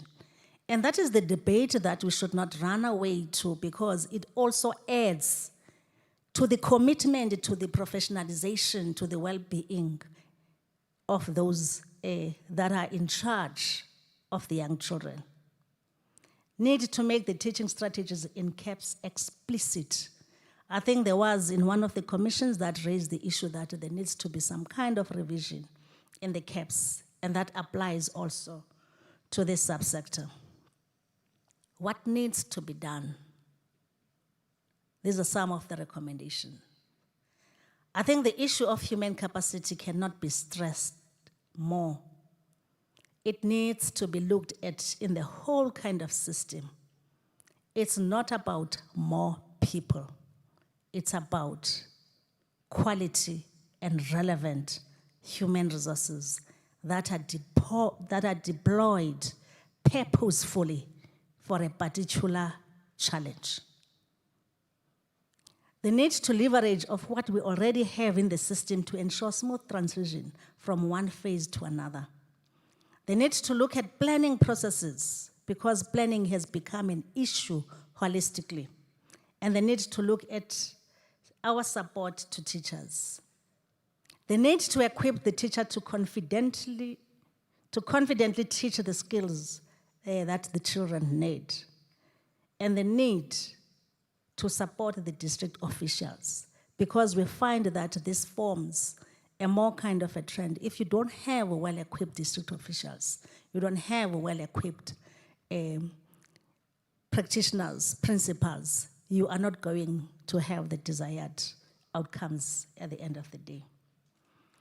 We need competent provincial and national officials who can guide and ensure implementation is happening. And if we don't have that commitment, then whatever is being done is not going to be realized. The quality indicators need to be determined, and there's a need that these indicators must be fed into the programs and teacher development. One speaker spoke about the recommendations that were made at the Teacher Development Summit, and we need to get these holistically and not just a ticker box kind of, and look at them and develop the plans and strategies that will address these issues. We need to clearly identify all the role players and a proper kind of coordination to avoid duplication and wasteful kind of resources, and the issues of compartmentalization to end. A national plan is required so that everyone knows what is happening and each one understanding his or her responsibility and roles. In terms of curriculum, I did raise the issue that the curriculum has to be looked into and the revision to determine the critical plan that will need to follow to ensure children achieve the skills that they need. That plan is very important. Planning, planning, planning, and planning in a coordinated and coherent manner in order to realize the goals that we intend achieving. To guide teachers on what they need to do with an understanding that we don't capacitate teachers. We give them conducive environments to develop themselves. That is professionalization and professionalism, and that is also required at this stage. Need to do less, but do it well. That is, we have to dig deeper than what we are doing and not only scratching the surface.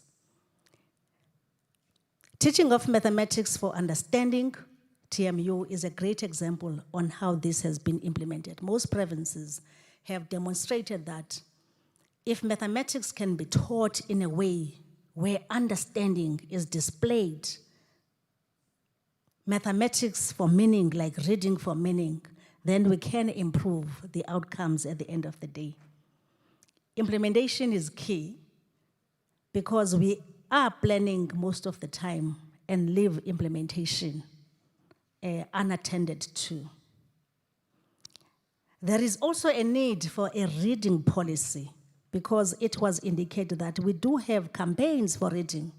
We do have strategies for reading, but we do not have a policy that will guide on the how part to read, because we cannot continue having results that are saying that at the end of grade 3 or grade 6, our children can't read right. Then it means the foundations are not right, and nothing can be right in the entire system at the end of the day. And a need for a minimum basket of resources, but these resources must be integrated with the curriculum and also must be relevant to the use by the teachers and the learners.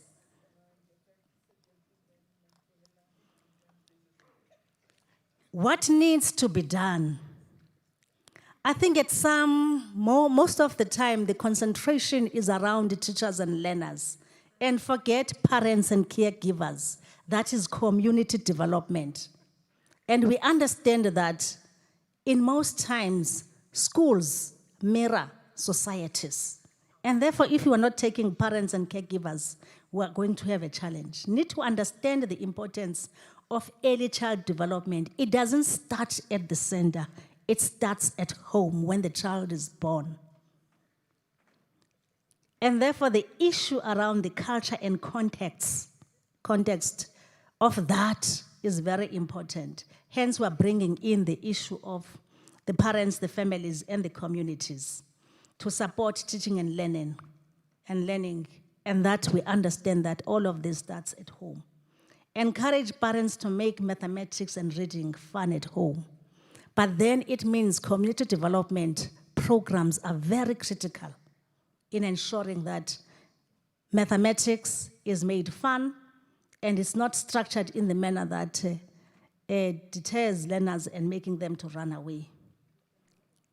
What is also utmost of importance is funding models and governance structures.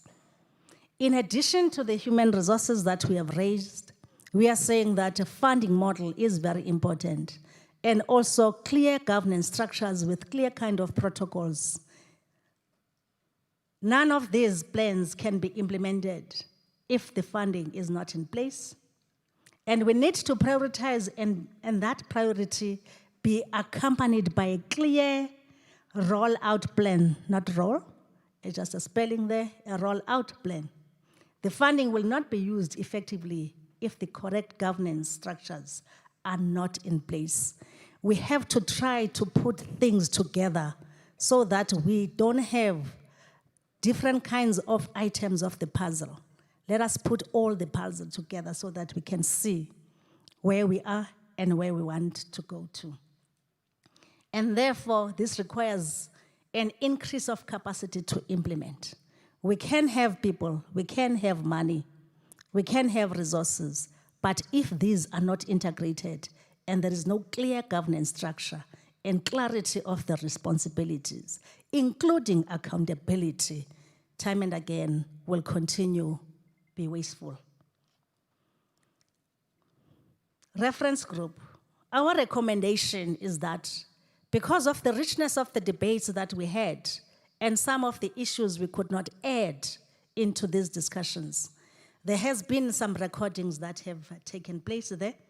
We just want to recommend that there should be a reference group, and that reference group on Foundations for Learning has to look into the issues that have been presented here and those that we could not present, and they are available in the recordings.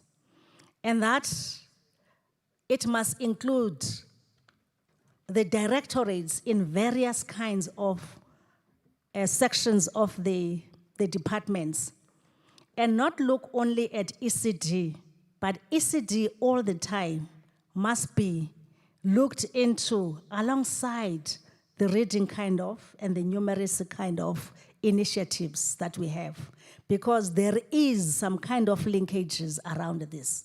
We can't talk ECD outside literacy, numeracy kind of development of the programs, because those are the programs that will ensure that the outcomes and the goals of ECD are realized.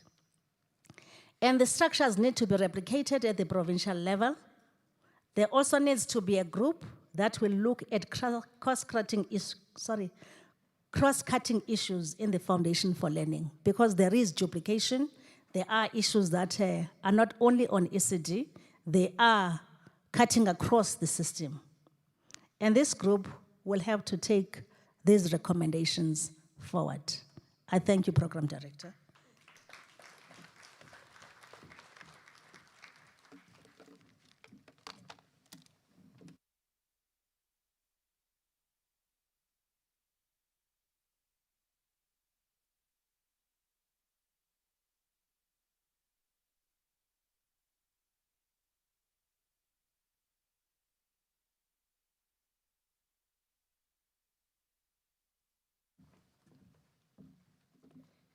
Thank you.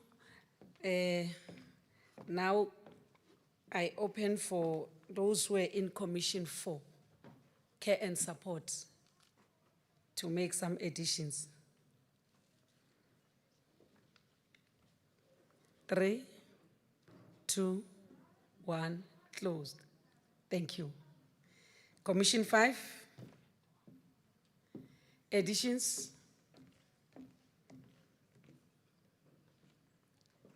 Closed. So now it's open for discussions. I believe that we're taking notes. I don't want us to mix issues, but if you want to comment for all 5 commissions or ask questions, it's okay. But I would have loved us to be sequentially, that we start with Commission 1 on curriculum. It's open for those who are not in the commission, and I would have loved to be in all commissions, but unfortunately, because we have one body, you have to be in one commission at a time. Open for questions of clarity, comments, addition, that which you feel has not been covered in Commission 1 on curriculum. I see only 1 hand, 2 with the DG. And the online people. Where's Terence? Oh, must I count as 3 and 4 or just 3? 3 and 4, thank you.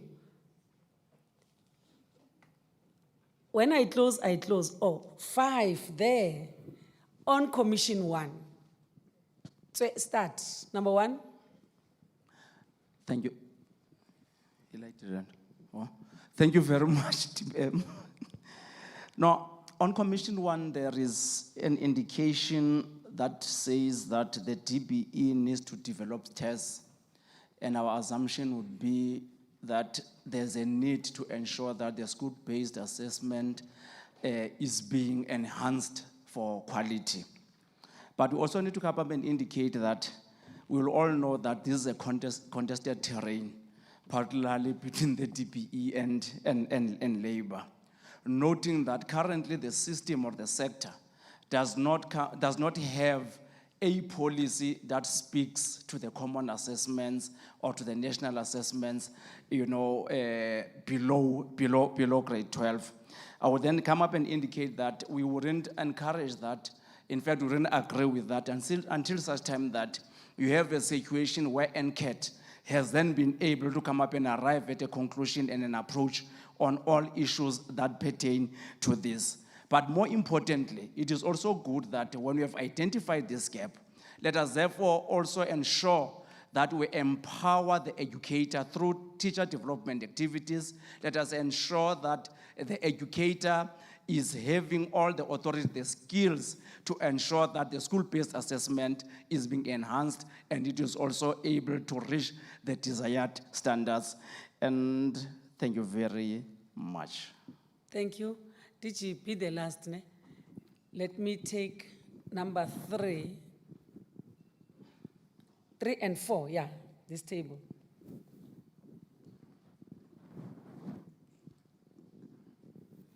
Thank you very much, DM and Chairperson and Commission.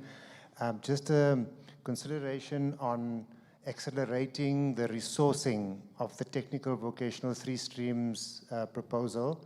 I think in yesterday's discussions, it was clear that although we've done a lot of work in that area conceptually, we're taking long as a system to implement it at the desired pace. So just a tweak on the recommendation. Thanks. Thank you. 4. Good morning. Pre-COVID, there was a strict requirement for curriculum coverage. And this often resulted in a rush to cover the curriculum without mastery of concepts, and especially in certain subjects, as was mentioned by one of the presenters. For example, mathematics.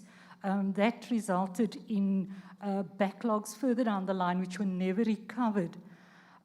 Post-COVID, how will this be approached?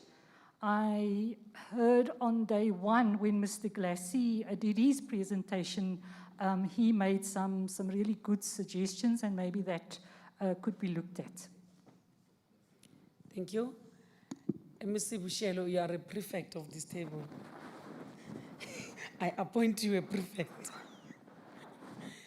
Anyone who's talking, you write them down, you bring to the principal. Thank you, Madam Chair and the DM. I just want to put the position of the organized profession, and it's a joint position of all the 5 teacher unions. And that is that we are busy with the process of making inputs via the NCAT, and we haven't finalized that particular process. So what we are saying is that we're reserving our position pending further discussions with the department. Thank you. The last one, DG.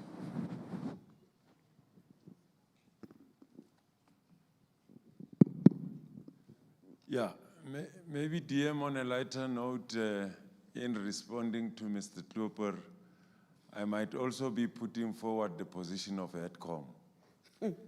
It's just on a lighter note, Chris. Whilst acknowledging that Lekgotla cannot be expected to put in details of the how and when exactly, I think it would be at least appreciated that Commission 1 and acknowledging that we do have attributes of skills and competencies for a changing world in the curriculum statement, and the difficulty is finding expression in the teaching and learning, at least to make some recommendation as to how do we move from that gap and hand over the baton to Commission 2,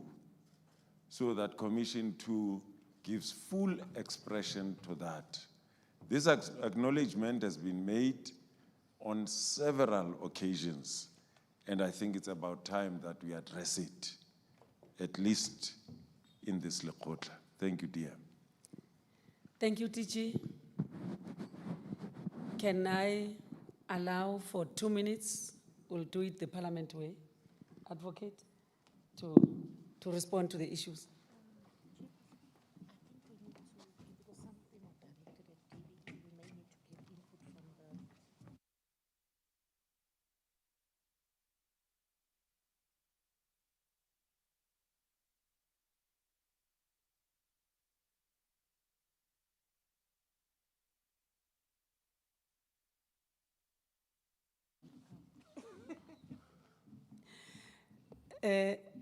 Dr. Palio, where are you?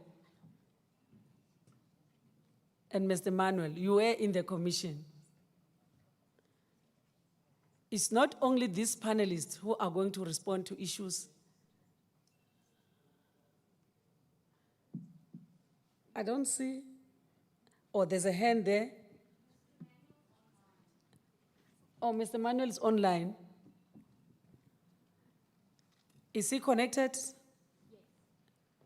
Mr. Manuel, can you unmute and respond to issues? Dr. Palio, be ready also.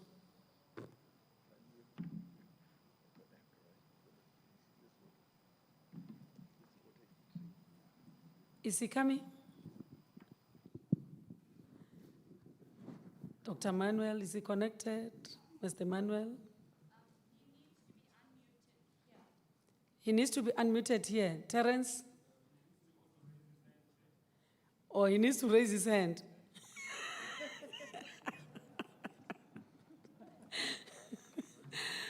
Mr. Manuel, raise your hand.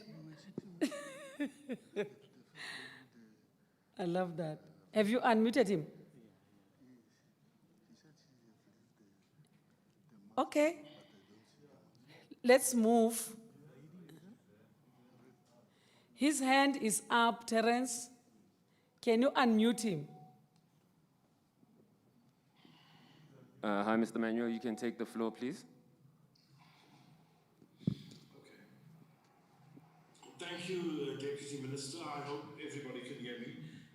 Let me first just acknowledge the work that was done in the Commission. Obviously, there are going to be issues that must be clarified, like some of the speakers have already said, Mr. Klopper, etc., that there are issues that are in process. And I think it is the DG who said that it's not possible within the commissions to put everything down. However, the broad brushstrokes are the direction that was determined. Thank you.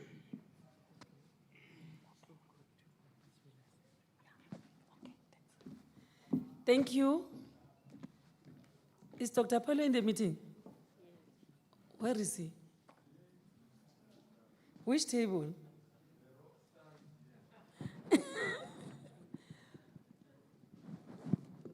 Oh, I was looking for a white shirt with a nice tie.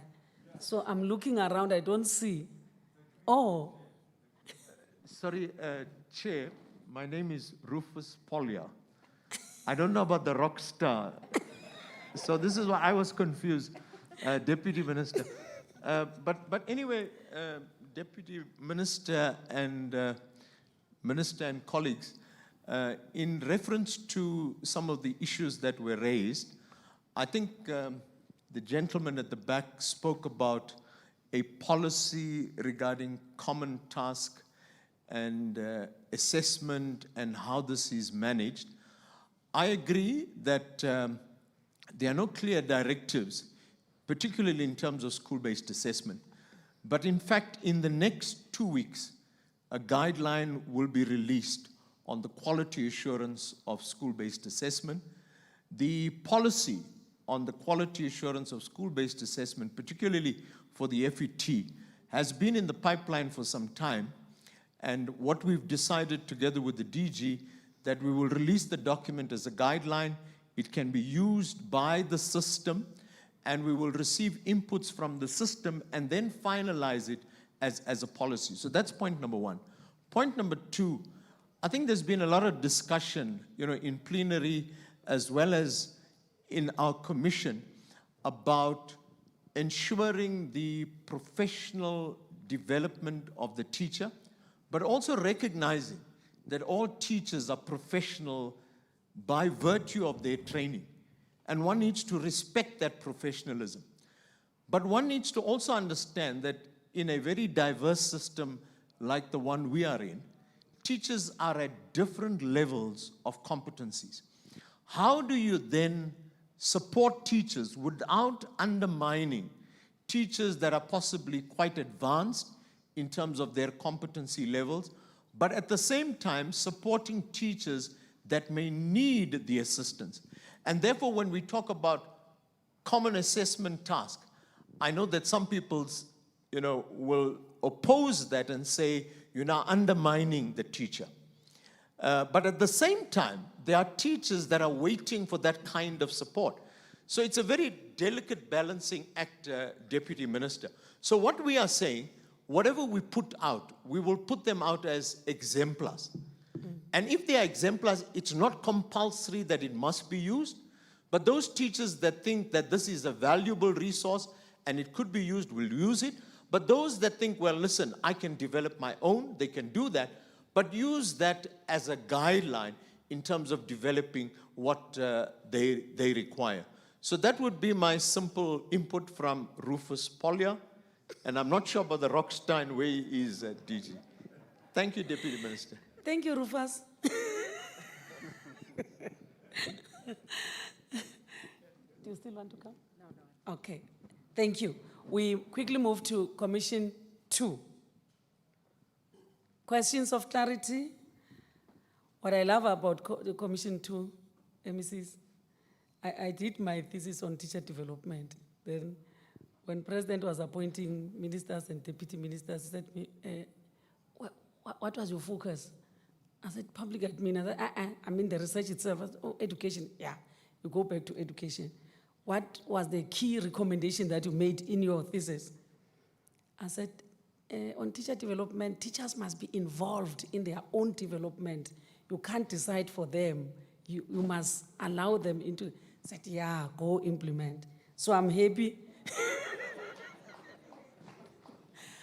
I love the other department where I was teaching. To go overseas, it's like it's a tourism. But he said, the fact that you did teacher development, go implement. So I'm here, teacher development. Is there any, not additions from the group, any other input that you want to make under this? Teacher, I see your hand, but I want other hands first. One there at the back. Where's two?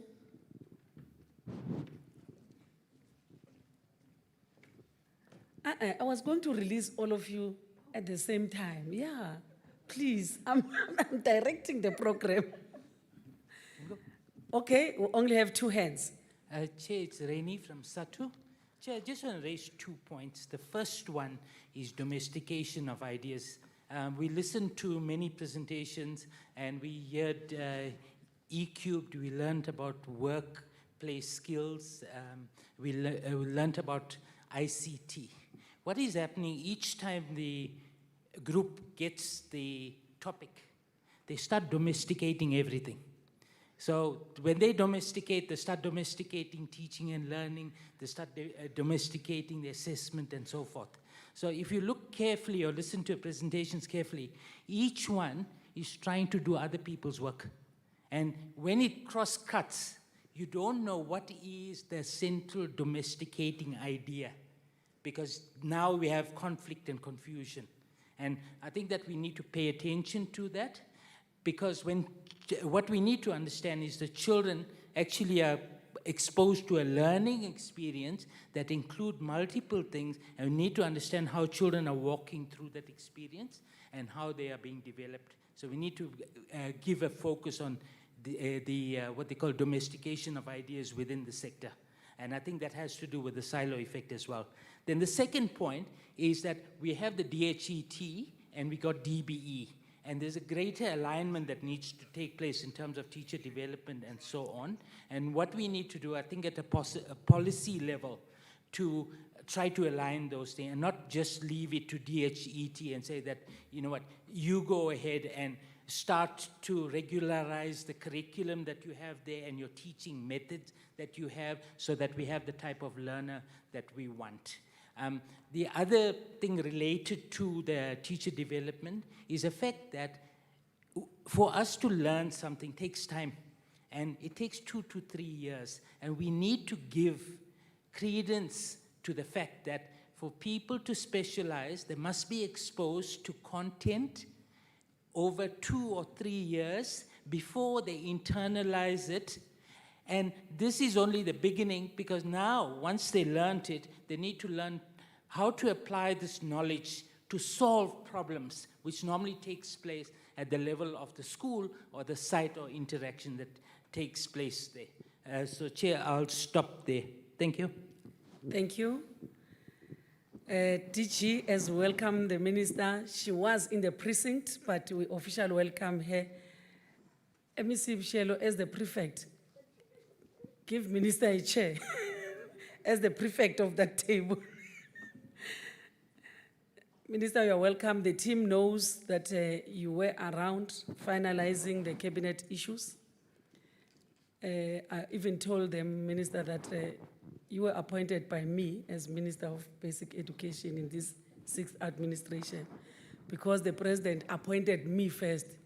He said to me, after what I told you, he said to me, hey, I'm appointing you to go and help Angie. I said, oh. I said, but I have not yet appointed her. Then I went there. I said, I gossip to the minister. I said, I'm going to work with you. He said, huh? Did she?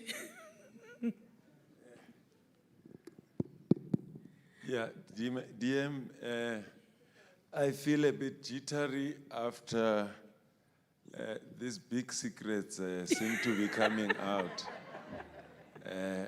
I'm not sure whether I must immediately call Mr. Matthews that we must advise or we must proceed with the Lekgotla. It's just on a lighter note. I want to go back to the earlier question, but to Commission 2. I think we all know by now that there's an avalanche of research that confirms that the South African curriculum is a world-class curriculum. It's been said repeatedly. And the confirmation is that skills and competencies for the changing world are embedded in the curriculum. And Commission 1 has confirmed that. Now, how do we move from that conundrum of a world-class curriculum to a world-class teaching force, getting the two together? Thank you. That's for Commission 2 for now. Thank you. Chairperson of the Commission, Commission 2. Who was the chairperson? Mr. Manuel? Mr. Tolopi?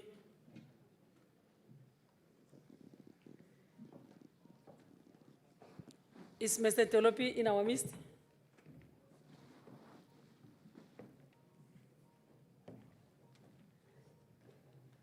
Okay, even if the chairperson is not here, we had resource people. Can we respond to the 3 issues mentioned here? Especially the last one by DG. Okay, anyone from the commission? We had... Deputy. Yes? Rabuta, be here. Where? At the back. Okay, yes. Now, thank you very much, Deputy Minister, and greetings to the Minister, the MECs, the DG, and the HODs, and the colleagues. Regarding skills for a changing world, there are two approaches. Firstly, in terms of initial teacher education, there was an indication in the commission that the policy on minimum requirements for education qualification, which is Mr. Tech, is currently under review.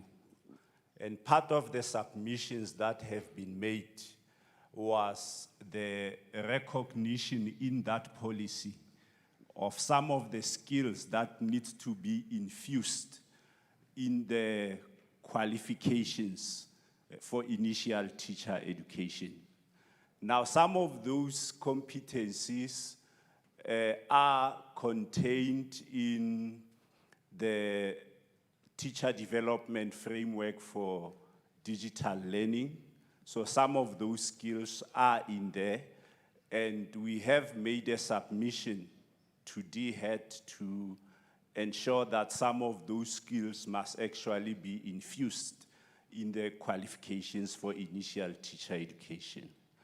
In terms of continuing professional development, we are continuing to work with the teachers in empowering them on the teacher development framework for digital learning as part and parcel of ensuring that they comply with skills for a changing world. We are also developing an online teacher development platform where some of these programs would be easily accessible to teachers. So that is work in progress, Deputy Minister. Thank you very much. Thank you very much. DG himself, he said, in this Lekgotla, we cannot expect the how, the details, but we're happy that that is in place. My fellow panelists, remember that you were confined to one commission. There's no law that is prohibiting you from participating and asking questions. So we move now to commission number 3. ICT, digitization, MEC Bushelo, e-education, management, distance learning, and online schooling. MEC Bushelo. I know this is your passion. Oh, you were there in that commission. Oh, I love it. Teaching.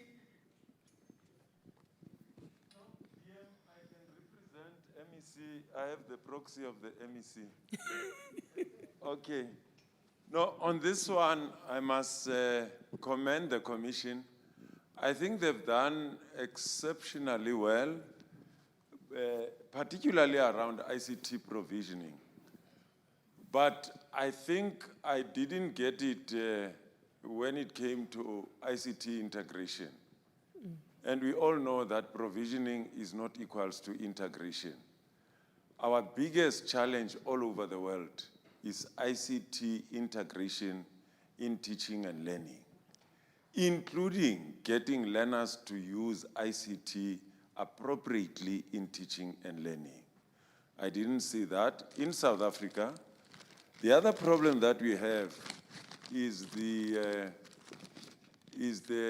security of ICT, which is our problem. There are many schools of thoughts around security of provisioning for ICT. Some people have the view that you saturate the market and then organically security will take care of itself.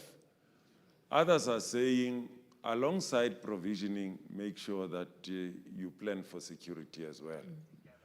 And I think Gauteng has very good lessons to share with us. They've done that already. OECD has put together a very comprehensive report around some of these issues. What is there to take forward for us as a country in this regard? Thank you very much, dear. Thank you.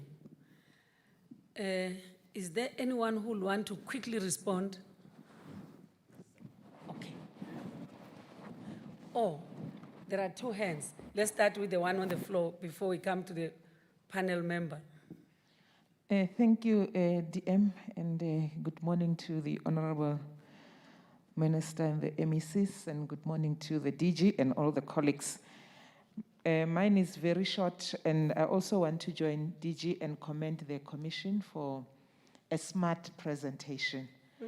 But what I'm missing in the presentation is the matter relating to, or the role of other state agencies, and in particular here, I'm looking at the SITA, the State Information Technology Agency, whether we have looked at its role to enable the provisioning of ICTs or its role in terms of hindering the provision of ICTs. Thank you. Oh, you're adding salt. Okay, come. Yeah, you'll speak from a distance so that you don't take. No, continue. Thank you, Deputy Minister. Two issues were raised by the DG. ICT integration. Unfortunately, I moved fast in presenting the proposed actions. Indeed, we spent time on ICT integration, and we focused on the teacher as the main deliverer in the classroom. And we focused on training and equipping educators with competences to integrate ICT in their delivery of curriculum in the classroom. We also we also added, in addition to training, we also mentioned availing content, digital content in the classroom that can be accessed. And we're also aware that those who are the poorest of the poor might not be able to access. That is why we also proposed a zero-rated and free digital content. And we also mentioned library resources, digital library resources that must be availed to all. You mentioned the security issue. I think we spent some time on ensuring that we, as a matter of agency, attend to the matter of security, especially of ICT infrastructure. But we didn't see it as just the role of government. We also said, let us create ICT platforms where communities are involved in owning ICT infrastructure to promote, to make sure that they take care of this infrastructure. Otherwise, if it is seen only as a responsibility of a government department, will continue to have a problem, security problem. But we also looked at legislation, the way they pop here, and that we need to make sure that we mediate it and make sure people understand it.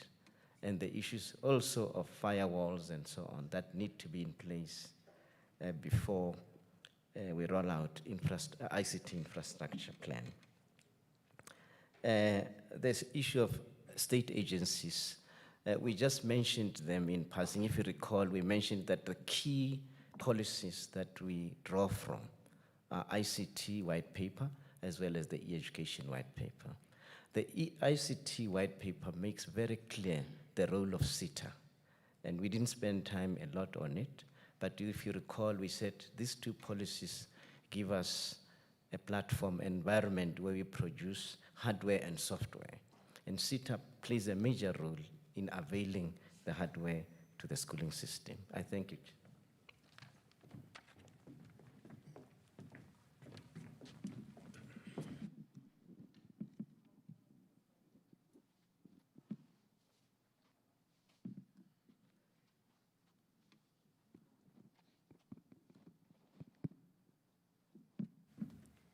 Thank you.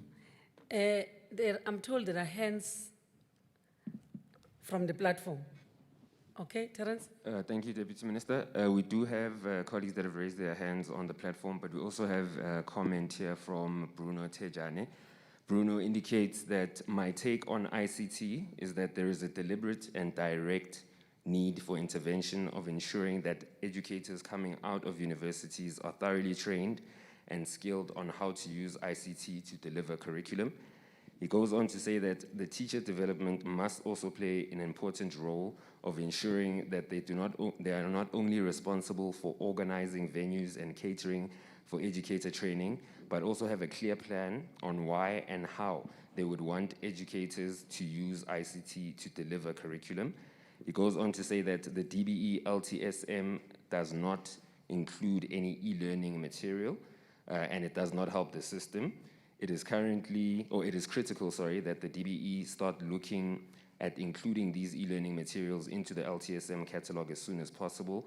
Currently, the procurement of hard copy textbooks is bottomless. I would like to go through to the hands that are raised, Chair. We do have Sandile Peuzana as well as Vonani. Perhaps maybe for courtesy, we'll ask Vonani to come in first, and then Sandile will follow that. Vonani, please, if you can unmute and come in with your comment or question, please.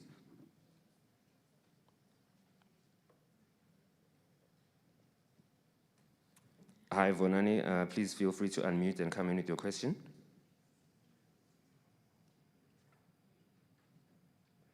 Okay, Chair, it seems that Vonani might be facing a challenge. I'm not sure if Sandile, are you ready to bring your comment in, please? Sandile is ready. Help him to unmute. Sandile, you can unmute and come in, please.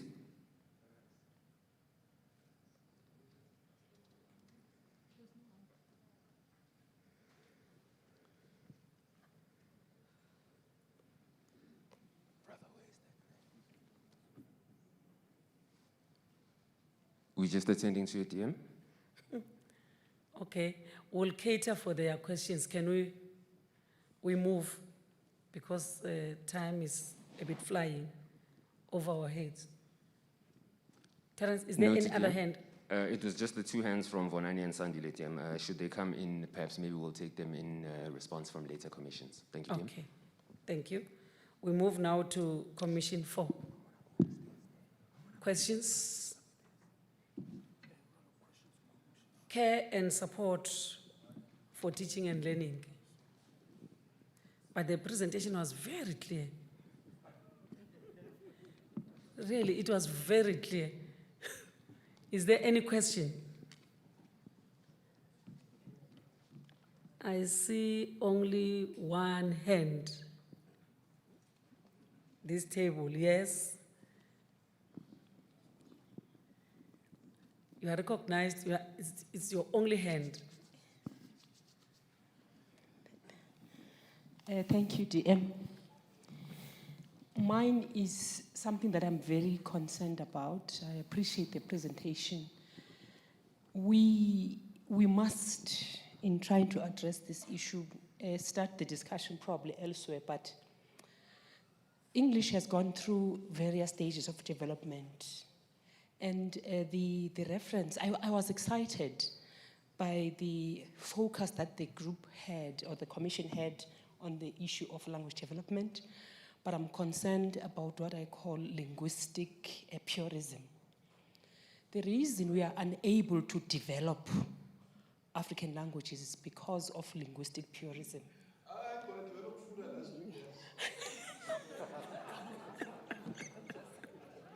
Mute.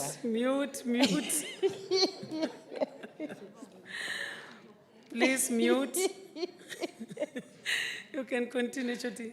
I would like us to focus the discussion more on how we develop our languages to speak mathematics and science. And this is the area that I think when we lay the foundations, that commission, we must always consider.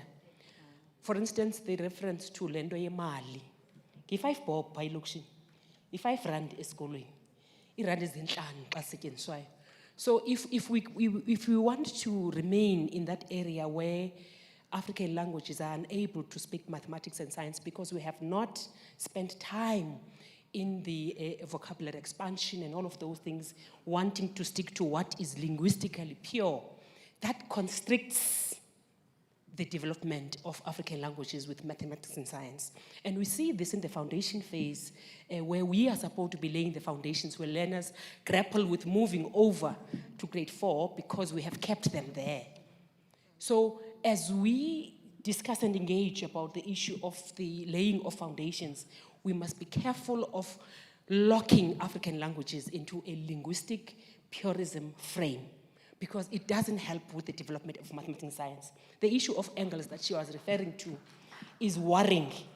The reason we call this mother tongue-based bilingual education is that you use what the learner knows to step up. So you transliterate. So it's very important that in conferences like this, we raise the issue that when we talk about the use of African languages, we don't mean to hold back African languages. We want to use them as a step up for learners to understand mathematics and science. Amashu amathathu anesihlanu ngoku. Siyawasebenzisa esiXhoseni but sithi 35 rand esiXhoseni. Because we don't want learners, because they are using an African language, to feel good, it takes them 2 hours than a 30-minute period. So I really wanted us to start at DG that discussion, because we must start moving that way and not lock African languages into the old purism of archaic language. There was a time for that, but the time now is how do we make sure that we maximize and we develop African language to speak mathematics and science as universal languages. Nkosi. Nkosi, you have covered all of us on Commission 5. Yeah, she has covered all of us on Commission 5. Is there any other question on Commission 5? None. We are all covered. Thank you very much. Can we give these panelists a very good round of applause as I release them from the stage for the good work, well done. We really appreciate you. We really appreciate it. And what is remaining, DG, from all what has been presented here? You know, if you can present to a person on the street, it's easy and understandable. But what is remaining is implementation plan with time frames and who to do what. And not allow any room for failure, and learn to use the little resources we have to achieve maximum work. And if we do that as education, South Africa will be the best country which people will love to come and live in. That's why many people will want to come and get education from South Africa. So, Uxolo DM. Mhlawumbe usibonanga xa siphakamise izandla apha ngasemva. Ngibonanga, but mangithe ngiyabona wonke umuntu, but it's okay. Ndingathetha ke? Thetha. Ndiyabulela. Ndibulela uCommission 5 nge-recommendations that they have come up with.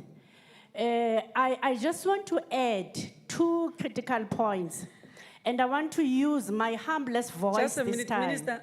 MEC Bushelo is a prefect of that table. She's writing down the noisemakers. I Yeah, want to use Kuba. my humblest voice so that I Yes. don't offend anyone. As Commission 5 has recommended, I want to remind the House that all those recommendations have been identified in many policies that we have been part of as most people in this House. Those recommendations have been raised in most platforms that most of us have been part of in this House. We even went further by coming up with solutions to those questions that were raised in many policies.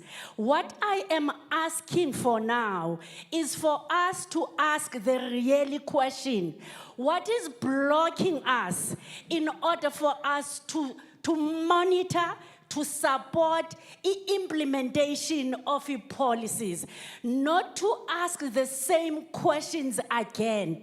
When we come back, can we be exposed as to these were the recommendations of 2022 Lekgotla. This is how far we have gone.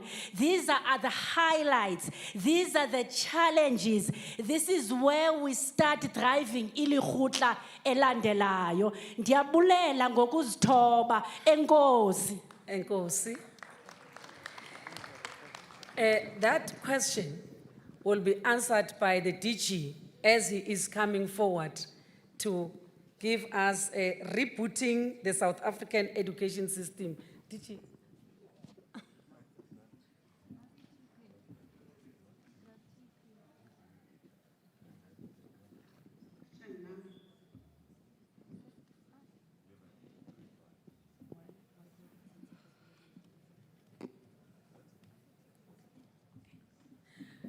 Yeah, Those two people who are having technical Oh. problem, they are back now. or the technical problem has been sorted. Terence? DM, thank you very much. I'd like to apologize to the colleagues just for that slight technical glitch. Since I last had the microphone, we have had one additional hand come in. So I will request the colleagues to come in this order. Vonani, please, then Cebile Kanye, and then we'll end off with Mr. Beuzane. Vonani, I'm going to unmute you now. Please feel free to come in, Vonani. Thank you, Chairperson. Thank you, Chairperson. Probably I'll just be very short, Chair, because Please. some of the questions I've already tabled them on the chat. I was just surprised why they were not raised. I know because of technical issues. But I will start with curriculum, Chairperson, to say for us to be able to deliver our smart curriculum, we should also consider the question of professional autonomy. There is a lot of control on what needs to be done across to a point where it is very difficult to even deliver basic things like reading and writing. I'll give an example with foundation phase. We need to check in terms of our interventions there. There are lots of interventions we even miss the point. So curriculum needs to look on that one.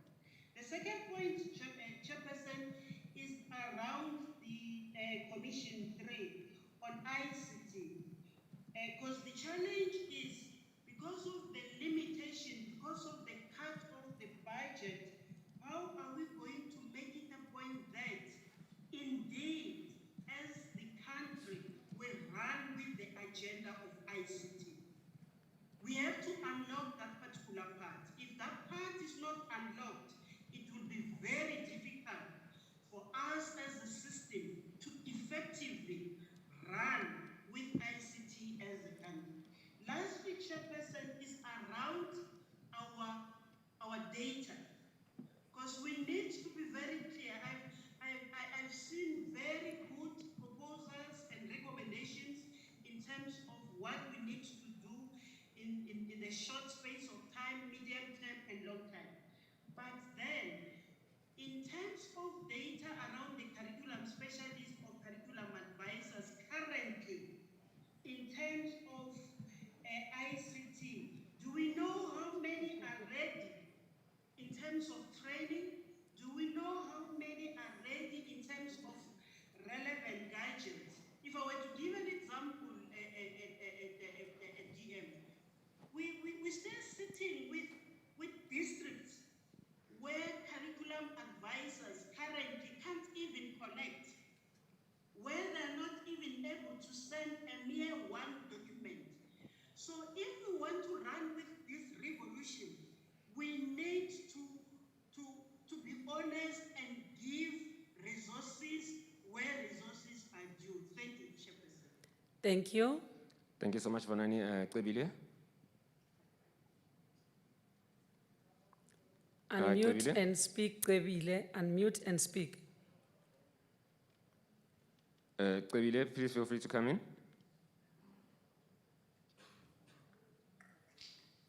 Thank you, Deputy Minister, the ministers, the MECs, the HODs, and colleagues. Good morning. I Morning. wanted to make an input, if it will be taken, on the commission, if I'm not missing it, on CSTL. And I want to borrow from what was presented yesterday by our able presenters on inclusive education. Amongst other things, they've highlighted two issues from Professor Walton, Dr. Stofile, and Mrs. Leroux, that we must implement inclusive education, ensure that all schools are inclusive schools from grade R to 12 or even prior to that. But also meticulously, I'm borrowing this word, was meticulously implement the CS policy. Now, I find a disjuncture, which I think as a sector will be able to realign. The schools are having quite a number of structures, committees, campaigns, all sorts of things that they are required to do. And at times they lose what is key or are so overwhelmed that they wouldn't know what to do unless it is coming from their superior or whatever.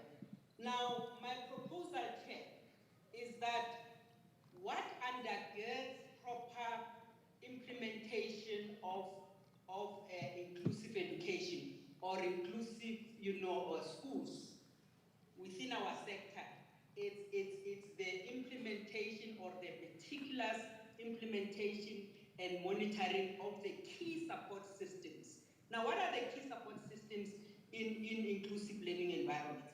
The key support systems there are one as provided for in the policy, ensuring that we have the proper structures at the school level. It would be, in terms of policy, it would be a school-based support team, which has all of the, the role players that are provided for in the policy. But also, we wouldn't just be establishing it, we would have ensured that they are also trained and capacitated on their roles and responsibilities.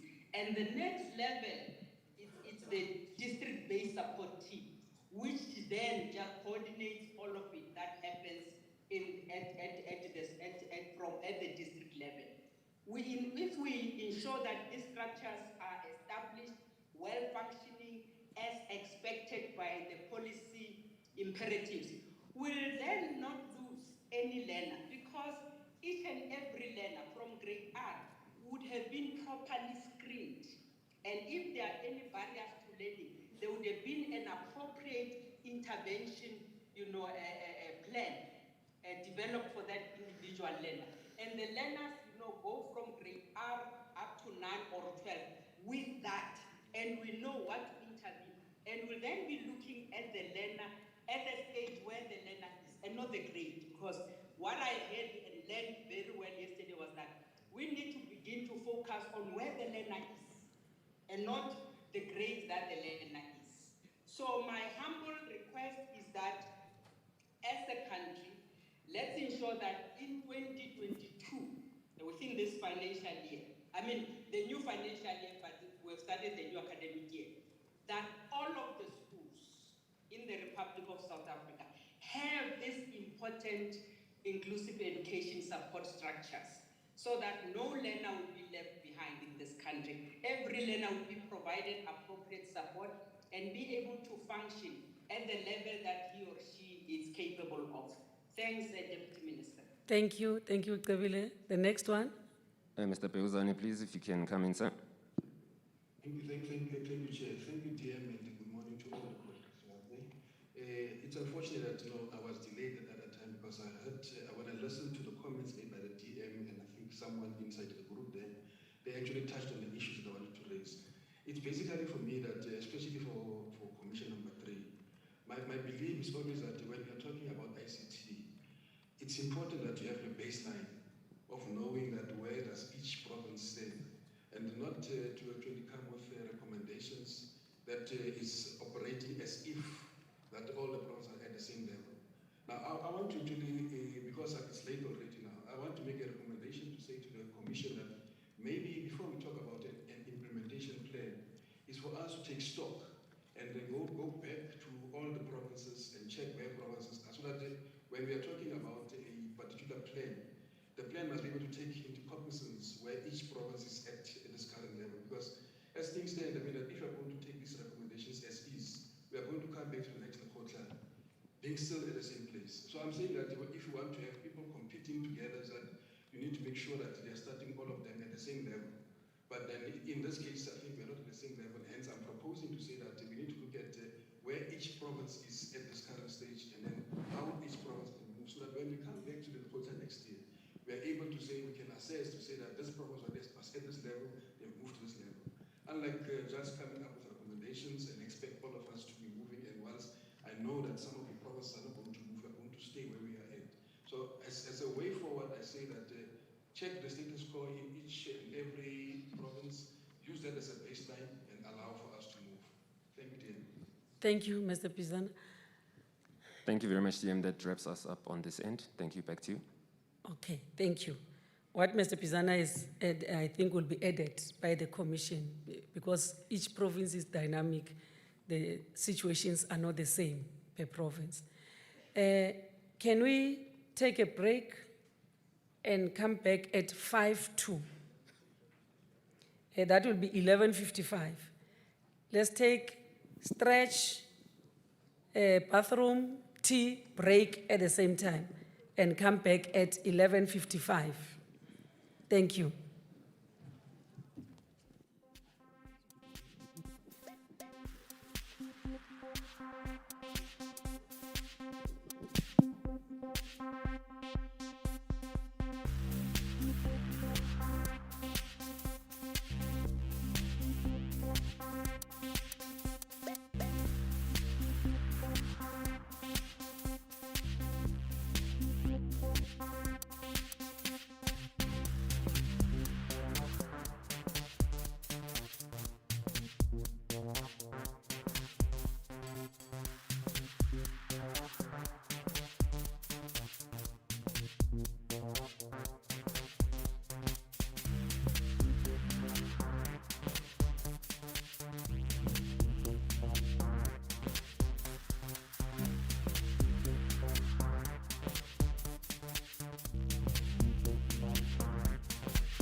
Danny, we want to start. Colleagues, can we reconvene? Mr. Matthews, Mr. Mabua doesn't need advice. Thank you. Can we reconvene? The DM is coming. We are going to take the first presentation. MEC Matsimela, we're taking the first presentation. MEC Bushielo, we're taking the first presentation after tea. I've organized tea for MECs and the Minister. So over to you, CEO, NECT, rebooting our education system. No, let's move. We honor the program, not the crowd. Good morning. Morning, Minister. Morning, MECs. Morning, Recommittee. Morning, everybody who's here early. And morning, everybody who's on the virtual platform.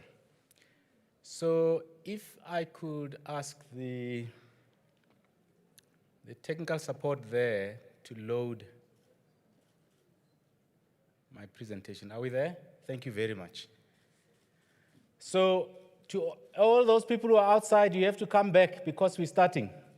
But let me say that as you're walking in, the DG has been very good for the first day where he was directing. Up to then, he was directing generally. After that, he decided to start commanding generally. And he commanded me to make this presentation.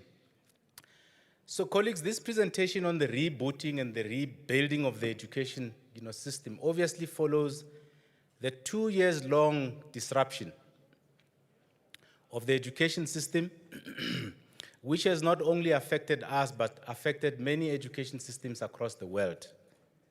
So we have had disruptions in the past, but we've never had a disruption of this kind, which has hit the entire world. So what I'm going to present here is actually a framing of how we re-engage the education system fully back on the long journey of improvement that we've been on, which of course has been disrupted in the past 2 years. So it is work that has emerged from a lot of discussions and back and forths between the NECT and our colleagues in the Department of Basic Education. Sadly, up to this point, we've been engaging with colleagues at the national level. And we've been looking for opportunities to extend those conversations with colleagues at provincial level as well as other partners and players in the education system, because we think that it is important for all of us who are engaged in the process of improving education, the quality of education, to share a vision on how we're actually going to mount a comeback, following the disruption of the past, 2 years. So Dr. Polia, who's not here, Ms. Geya, Shabalala, and many other colleagues in the DBE have actually, Smelani, have been part of the thinking behind this framework. All of you should be walking faster. I just miss my teaching days.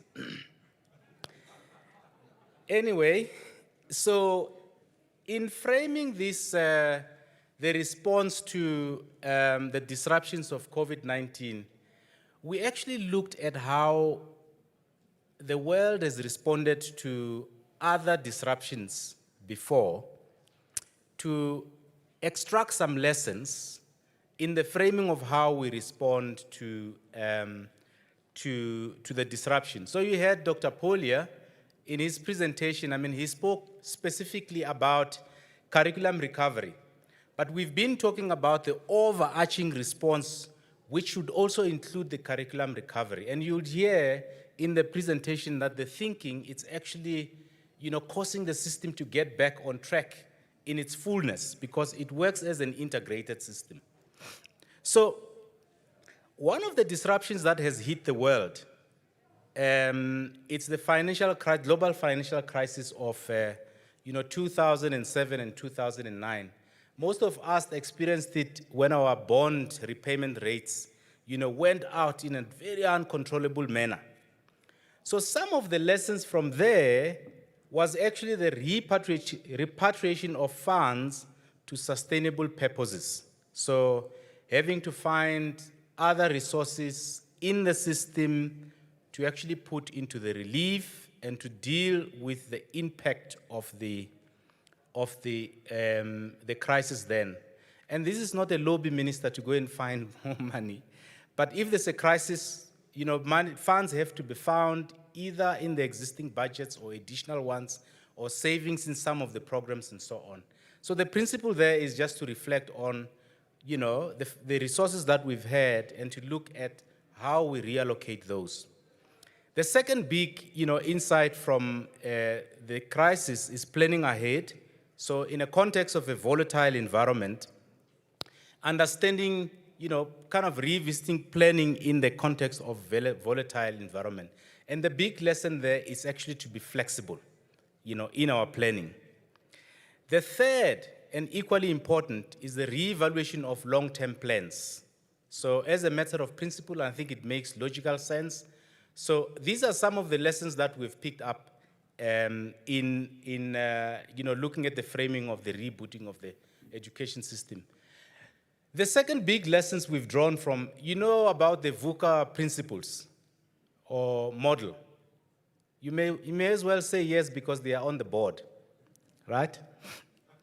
So the VUCA principles have always been known to represent volatility, uncertainty, complexity, and ambiguity. So those 4 words actually define what we have gone through in the past 2 years.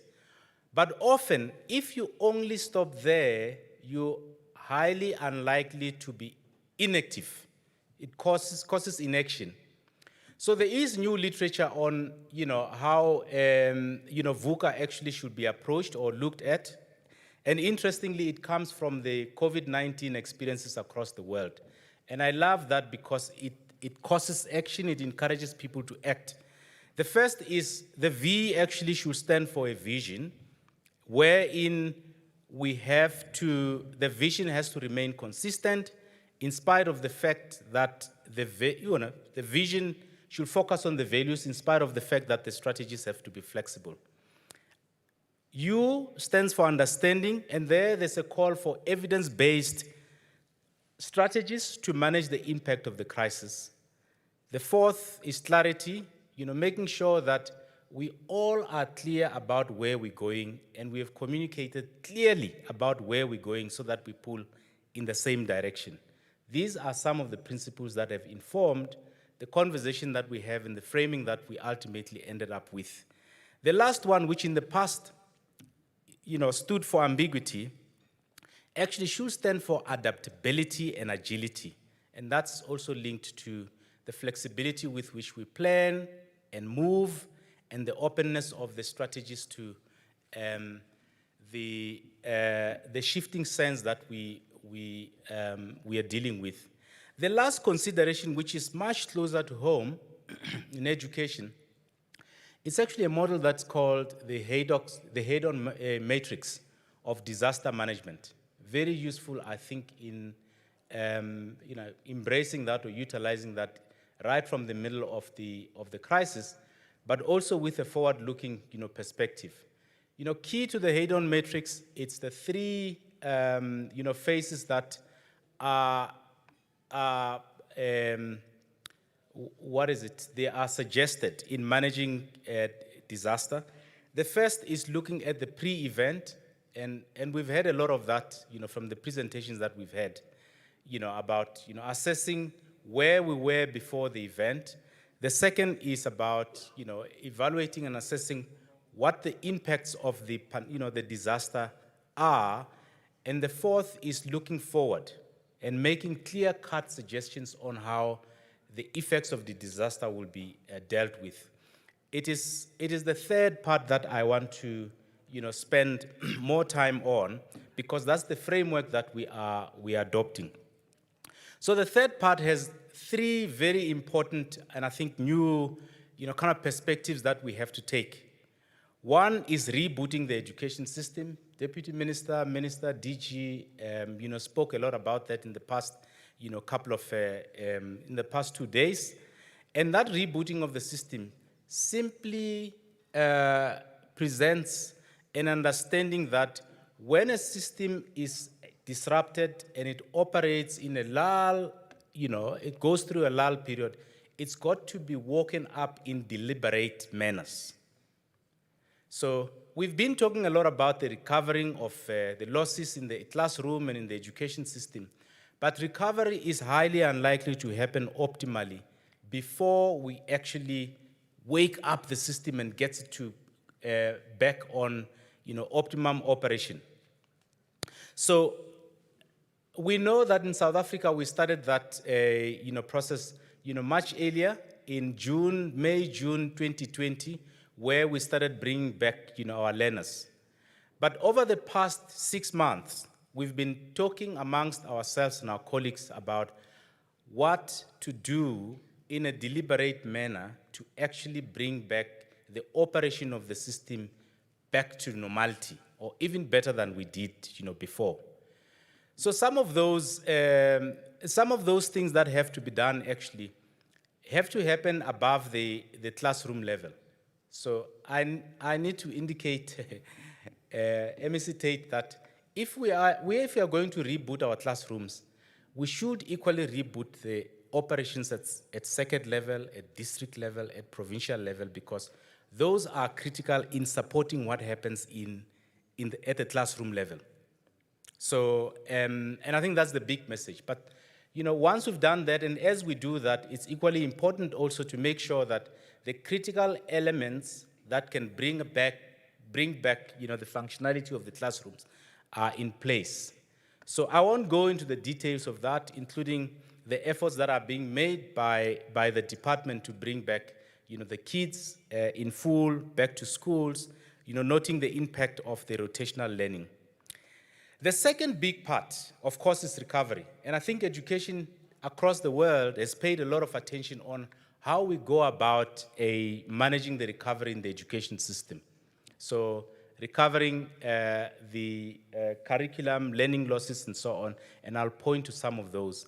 And the key message in that respect is to have plans that are agile, implemented in an agile manner, and they are critical, easy to implement system-wide and system-wide. It's important to do so if you particularly are running a large system that has over 25,000 schools. So the recovery would have to have few critical interventions that all of us actually are focusing on, and they are properly sequenced, to bring about, or rather to close the gaps that have emerged in the past.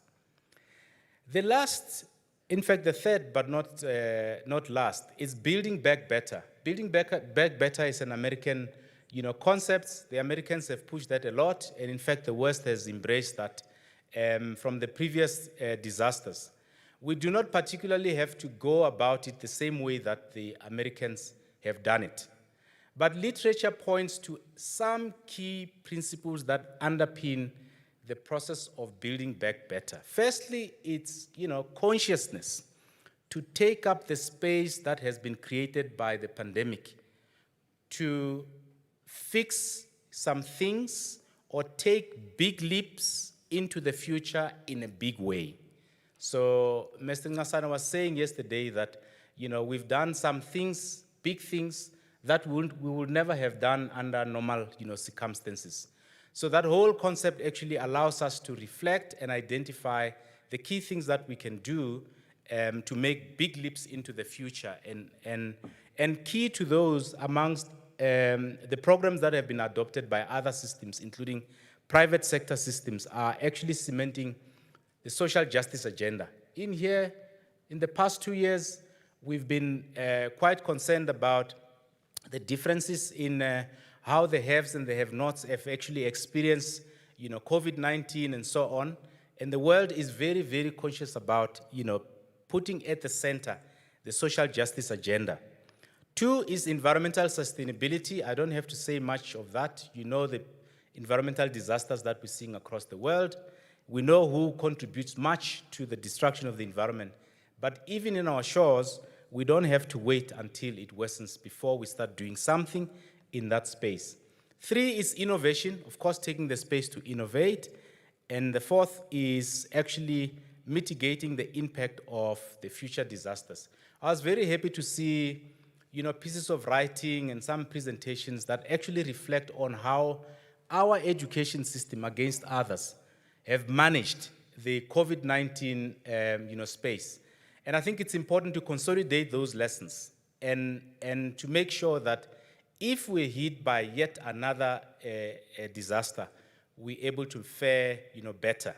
There's a whole range of them, including the use of technology, which we have quickly turned to and used to close the learning and teaching gaps that were emerging during the past 2 years. The last, of course, is an emphasis to focus on the macro development planning, which is captured by the NDP. I won't talk much to that slide. The rockstar spoke to it a lot, yesterday. Learning losses, the loss of teaching time, which are the most obvious. And I think Dr. Polia also spoke about the third, which I think actually is the most tricky one to deal with. How we bridge the gap in a context where learners have missed the opportunity to learn certain things at a particular age. Because age you can't reverse, right? So as educationists, we gotta find ways through the pedagogic, strategies to close those gaps. So the next, observation that I think is useful is the fact that there's actually been different categories of schools in how they've experienced the loss of time. So there are those schools that had sufficient space and went back to school immediately, the lockdown was lifted. There are those that came back in August because they had additional space. And there are those that are yet to come back, which the department is still working on. So the question is, how do we deal with these different categories of the schools? What is the best way? Blanks, same thing to everyone, or do we have to have differentiated strategies, for each of those? And that's a discussion that we need to take.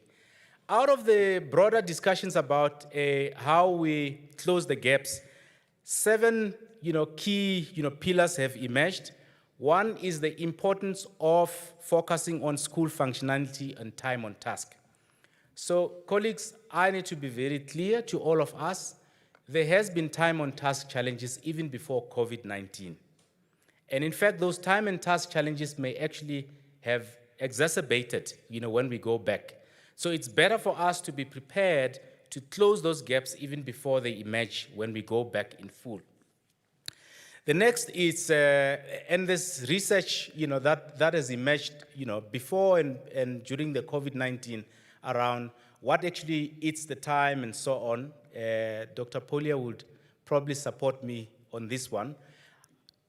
One of those is the time that we lose towards the end of each term, when schools stop teaching too early to focus on, on assessments. So it's those sorts of opportunities that we need to look at, close those, so that once our kids come back in full, we're able to optimally make use of the time. Second is learning recoveries. We've spoken a lot about that. Teacher professional development, it's an all-time, a central necessity in the education, system. Curriculum research and review, Dr. Polia spoke about that, how we need to look at our curriculum, and we've spoken also about how we need to look at infusing those competencies of the future. Parents, stakeholders, civil society involvement, Deputy Minister has been emphasizing those this afternoon. Resourcing for early grade reading and numeracy. And the last but not least, and Minister has emphasized the importance and centrality of communication, so that we all march in the same direction and we harness all the energy that is available within the education sector to quickly embark on the recovery process. So there are programs and activities that have been agreed upon, which will comprise the rebooting part, the recovery part, and the building back better. There's longer lists which I won't go through at this meeting, and those will be available in the presentation. But just to say, once there was some agreement in about October, November, about the direction that we're taking, we then took the liberty to identify some 12 low-hanging fruit. And most of us who come from the provincial levels would have started experiencing those low-hanging fruits that have been implemented. One of those is tracking the school functionality in a panel of 1,000 schools. I'm very glad to report that we, together with the colleagues from NIDU and the district branch, have been able to get to 350 schools to go and establish how they've been experiencing the rotational learning, what timetable they are using, what kind of difficulties are there, how much curriculum has been covered, and not meaning that we only focus on curriculum coverage. Depth is also important, but coverage will remain important as well. And there is data that we have put together, analyzed, and discussed with our colleagues before we closed in December. So that's starting to guide how we respond to the recovery. So identifying schools that needs minor repairs, we've been talking to some circuit managers to get advice on how we could take care of those minor repairs. National messaging and communication to 15 million South Africans, which as a target, to parents and learners in the country, to prepare them, to bring back the kids when we are ready. Stakeholder consultations, we've had a wide range of stakeholder consultations, including some research-based dialogues that we've run that established how parents, circuit managers, and district officials and teachers have experienced the rotational learning, and how we get to what strategies they've used to start bringing back the learners, because some of the schools have actually managed to bring back all their learners. Some use tents, some use churches, and that sort of thing. So we've got a report that captures that, which we did with the University of Venda, and gives us some strategies on that. And then the CRI monitoring, which is COVID Response Initiative monitoring system. So we're building up a monitoring system that actually would help us to tell us whether we're implementing what comprises this response. Senior management planning session, we've had that, and we're about to have the second one before we hit the provincial road, consulting with our provincial colleagues. Development of 2022 recovery trackers. So recovery trackers would have reached the schools by now. In a week's time, there was about 80% of the schools were covered. And those recovery trackers are based on the TRIM curriculum. The whole idea behind the recovery trackers is to provide guidance in each and every classroom on how teachers can start the process of, closing the gaps that have been established in the past, couple of years. Digital simplified planners, or other trackers for households, those have been developed, they're being piloted. The need to pilot those was established in the beginning of the year. They are being piloted. It's the first time that we try to provide trackers to the household, which will give parents and the household a sense of what is being taught in the classroom. Hopefully, that will work well, and it will help us to close the gap between the household and the schools. Development of new critical material. Some interesting critical material are being developed, including turning some stories into WhatsApp packages, which we think we can use through the DBE WhatsApp platform to access those stories to many potential users. Development of resource planning. There are some resources that we're putting into the into the classrooms, particularly in the early grades. We have confirmed some contributions from the EU and UNICEF and Room to Read, which resources will start flowing into those classrooms to help the kids bridge the gap that has emerged over the past 2 years, but also to help to bridge the gap between the haves and the have-nots that may have emerged in the past 2 years. Training and placing of the 22,000 reading champions. I mean, that's part of the presidential youth project, and we felt that it was important to integrate that in the quick wins. Those 22 young people who are helping out with reading in the schools have been going through training, which has been delivered by DBE in partnership with about 11 NGOs. And it has worked like that in the first round, and we thought it worked well. We have again networked those NGOs to help prepare these young stars to make optimal impact in the schools that have been allocated. So Mr. Tlhabane has been hard at work with the CSIR and some partners to establish the readiness of schools to roll out technology. It's a moving target. There's issues of connectivity, there's issues of platforms, there are issues of hardware, and we've joined hands with that team to fast track that process because it's going to be critical in our efforts to support technology rollout as part of a response to COVID-19. So the last but not least part of this initiative is the proposed governance. Is still under discussion, but the principles that emerge from that proposed governance is that actually we want the entire leadership to be in front to lead this COVID response initiative, right from the minister, deputy minister, MECs, as well as the DG and the various senior managers at national and provincial level. I'm sure we'll get more inputs as we continue to consult. But it is important that the best leadership of the sector is actually pulled together to lead one strategy on how we recover, from the pandemic. DM, that's my last slide. I didn't have that, but the chairman called me and he said, if I could please include it. And I took it from his presentation yesterday. That slide emphasizes that we should not lose focus.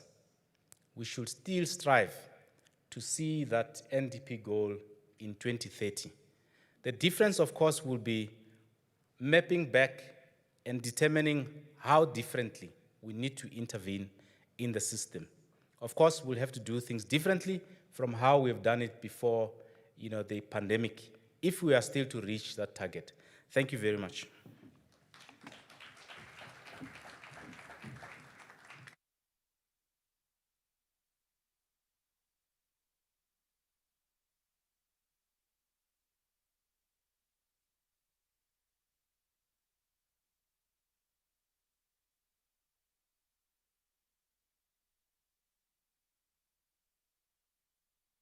You stand here. Stand somewhere. You can take a seat here. No assessment, DG. No assessment for what Mr. Koza has done now. A good work. Can I get if we have any clarity from the presentation by Mr. Koza now, which is telling us almost the line of march moving forward?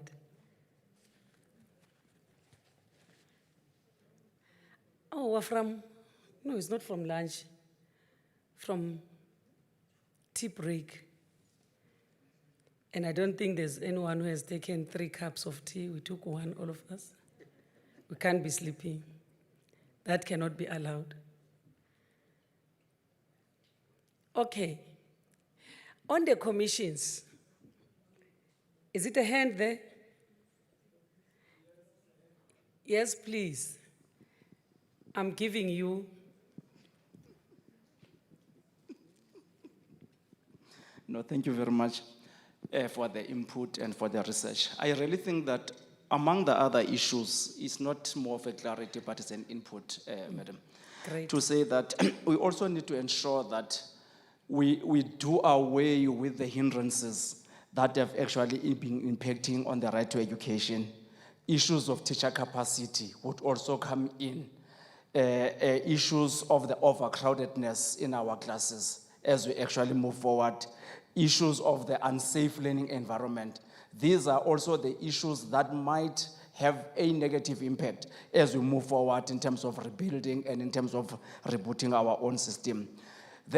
I also think the funding formula, the funding formula, I know currently as we are seated here, there's a very serious debate around the issues of the funding formula, for example, for the quintiling of the schools, among others. But I think the funding formula must also be looked into, and that would also speak to the whole issue of the proper, but equitable deployment of resources. That was just an input. Thank you very much, Deputy Minister. Thank you so much for the inputs. But colleagues, we should not forget that the country is limping in terms of finances. So as education, let's lead in showing the country that we can do more with little. So we need to try our best. We are not saying government should not resource. Let government resource our facilities and everything, but at the same time, let's have it in mind that the resources of the country have been depleted. They're not there. It's an open secret. It's not a secret. So as we use financial resources, we use with efficiencies and care. Minister, Mrs. DG, and colleagues, Commission number 5, Mengles, Commission number 5, you were just generic and broad on issues which are very relevant.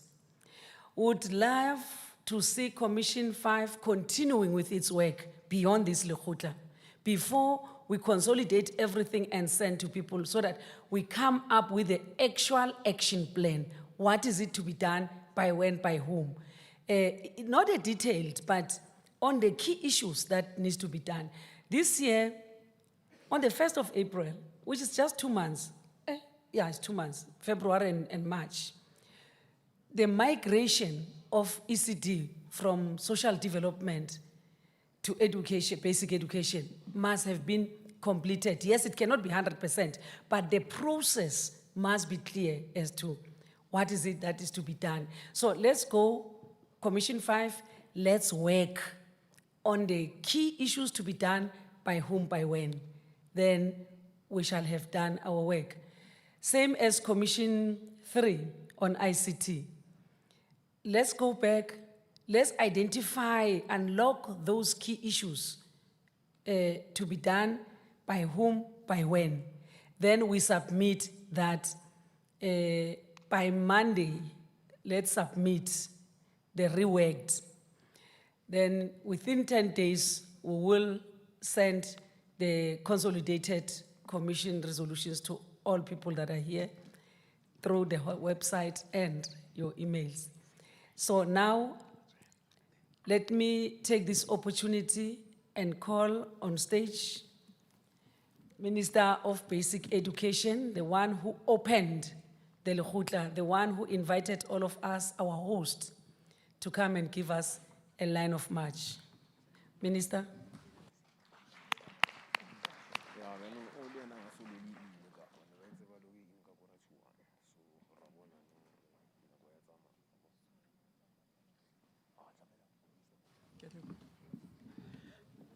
Thank you very much, Program Director, Dr. Regina Mahaule. Let me again thank and acknowledge colleagues from the different provinces. Thank you very much for your attendance, and I know I always tell people that to be an MEC, Dr. Tate, I'll take it from the last interaction in the Free State with Roer. Yeah, so MEC is Roer. And for you to have been here with us, it means a lot. Thank you very much for your attendance. I'll also thank the Minister of Seychelles, Dr. Valentin, in absentia. And I was very grateful that he took the time to be with us, because he's quite correct that their system of education, each time we go to SACMEC, they will be leading. And at one stage I asked, it was actually his predecessor, the Minister of Education in Seychelles, and say, how do we get it right? Because we're really leading in SACMEC. And then the first question she asked me was, when do your children start going to school? I said, age 6. She says, by the time they come to school, they're 3 years behind us, so you won't catch us. Emphasizing the early childhood development program, which has really made their system solid. She says you can do anything, you can look for tests. Unless you strengthen there, don't even try to get closer to us, you won't get us. So let me also, the Honorable Chair, members of the portfolio who attended here, heads of department, our academics, researchers, our partners from civil society, our partners, also from government. Thank you very much for attending, for our principals who also joined us, and all the other different people who joined us on virtual. As the department, we're very grateful and very appreciative. But also, more important, our strategic partners, teacher unions, and I always say this, DM as a former teacher, to say, teachers carry the system. They carry all of us. We're on their shoulders. So I really want to acknowledge them respectfully. Our SGBs who make our lives better, good in different provinces, our statutory bodies, learner formations, the private sector that always carries us, non-governmental organizations, and the media, but also esteemed guests, ladies and gentlemen. And indeed, we've come to an end of yet another successful basic education sector, Lekgotla. And I wish to thank every one of you who has been part of this important 3 long but very fruitful days of deliberation. And in the spirit of partnership and commitment, this gathering resonates well. MEC Northwest, we always repeat this, ngwana sijo wa tlhakanelo.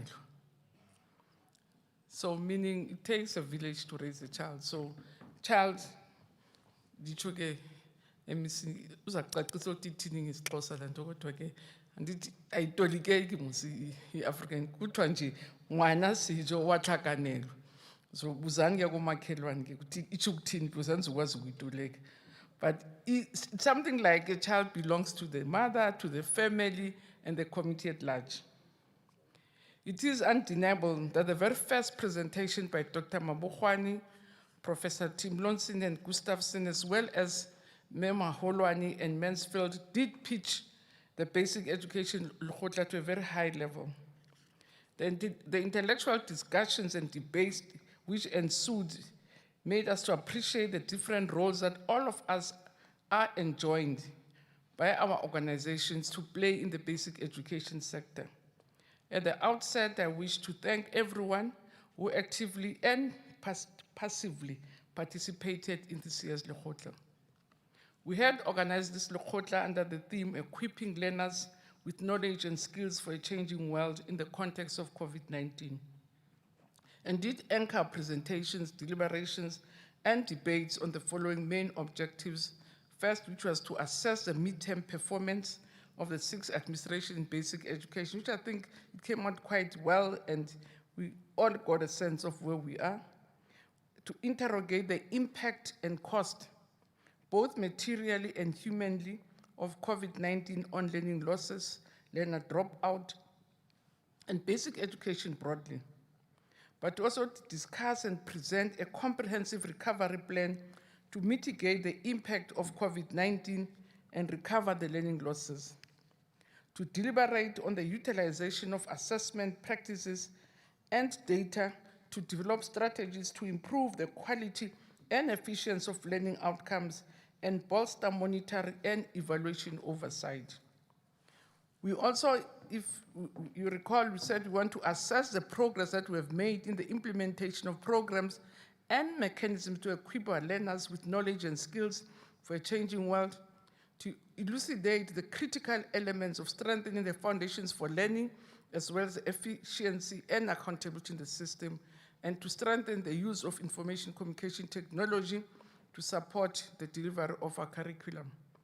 And I can share with you, colleagues, that the reason I was not here in the morning, we had a special cabinet to focus on connectivity in the country, which we call Connect South Africa. And for me, it was critical because I just thought if we talk about rebooting, rebuilding, ICTs are going to be at the center, and therefore have to make sure that if there are discussions around these ICTs, the case of education is put forward. We're the biggest sector, and we're the most important sector, so, because we look after the most important people of the nation, which are the children of the nation. So I always repeat that to say we have your assets as a nation, so anything you do, make sure that we get the first preference because we're looking after the most important people in the country or for the nation, which is the children. So it was also very heartwarming, Dr. Mahode, that we also focused on ICTs in education because, as I say, I see our future or our success to reboot and rebuild mainly being hinged around ICTs in education. But again, we wanted to strengthen the package of care and support for the vulnerable learners, especially the boy child, on COVID-19 context and future pandemics. Because again, this for me, Doctor, it's very important. I always say when you talk about economics and other things, I say, unless we can develop holistic children, we're like building castles for pigs. We have to make sure that the product that comes from the system, it's a product that is worth the effort we're putting in it. Because if they're going to end up in drugs, with drugs, under the bridges, it's really a waste of our time. So we should make sure that we strengthen our packages of care and support for vulnerable learners, and that they don't fall through the cracks, but also social decay or decadence does not even affect them. And that's one other area which I think we should not lose focus on, but also to discuss mechanism to enable all teachers to engage in professional continuous learning and to ensure that they are equipped with knowledge and skills to deliver the curriculum within the context of a changing world. And as I said, because the system is on the shoulders of teachers. Unless we're able or we're happy with the work that we're doing with teachers, we're able to work with them, we're doomed to fail. So this for me was quite critical that we did focus on engaging on matters in professional development of teachers and to interrogate mechanisms for meaningful and sustainable community mobilization and partnerships in education. Chair, I'm particularly inspired by the national and international experience and innovative practices shared by many speakers on equipping learners with knowledge and skills for a changing world in the context of COVID-19, including the monitoring of learner performance during pandemic. So the issues discussed here, just to mention them, the impact and the cost of COVID-19 in education and health, monitoring the context and its effect continues to be extremely important if indeed we're to protect this current generation. So Program Director, ladies and gentlemen, a clear call to make action has been aptly amplified in this Lekgotla. I know one of the last speakers said, actions, so, and I think that's what we also want to support. Ithi ngisonqali sibulabola ngithi or hamba abasabatla uhamba but they say action. We must agree that COVID-19 has taught us a number of lessons, but the manner in which the sector and the system responds to the challenges imposed on us should not be undermined. As South Africa, we have been applauded for our interventions to mitigate against the devastating impact of COVID-19, and this Lekgotla has further re-energized us to continue rebooting, as the CEO of NECT has really spelled out that we have to, in line with their recommendations and proposals, that we have to continue to see how we reboot the system. I've been visiting schools, DM, and each time I say to teachers, we want all our learners back to school. Children's clap hands, say, hey, we want to come back. Then teacher says, they're better off their half minister. I said, we have to reboot, we have to bring them back. So we have to reboot, we have to recalibrate, and we have to continue to reposition our sector to withstand whatever pandemic or life-threatening challenges we may face. Because indeed, whether it's called Omicron, it still continues to pose life-threatening challenges. But at the end of the day, we are saying no child should be left behind, and we have to mitigate against any other thing which undermines us. So Program Director, we had all the commissions, and I'm not going to repeat what we said, but we noted also from the notes that I received even from the different commissions that the Lekgotla has provided us with most critical recommendations that they wish us to amplify, but also to work on. So indeed, as you correctly said, Dr. Moholo, we will expect and request the leaders of commissions to even, COVID has taught us something easier and nicer. Just take 2 hours, link, and help us to finalize some of the things. So I won't go through all the recommendations because we've discussed them here. And as I said, there are areas that we're going to continue engaging the heads of commissions to continue to also look at. So I won't go into commission to say this is what we found in Commission 1, Commission 2, up to Commission 5. But as Dr. Moholo was doing, it's also on our part to say, but we still feel there are gaps, and we would want the Secretariat to encourage you to meet again to finalize the work that you would have begun. But as the Basic Education Department, we wish to assure this Lekgotla that we commit to recalibrate, to reboot, to reposition the basic education system in line with the recommendations of the 7th Basic Education Lekgotla. We do not see this Lekgotla as another talk shop. For us to achieve the ideals of equipping our learners with knowledge and skills and competencies of a changing world in the context of COVID-19. Government, the basic education sector in its totality, must continue to commit to collaborate and jointly operationalize the recommendations of this Lekgotla.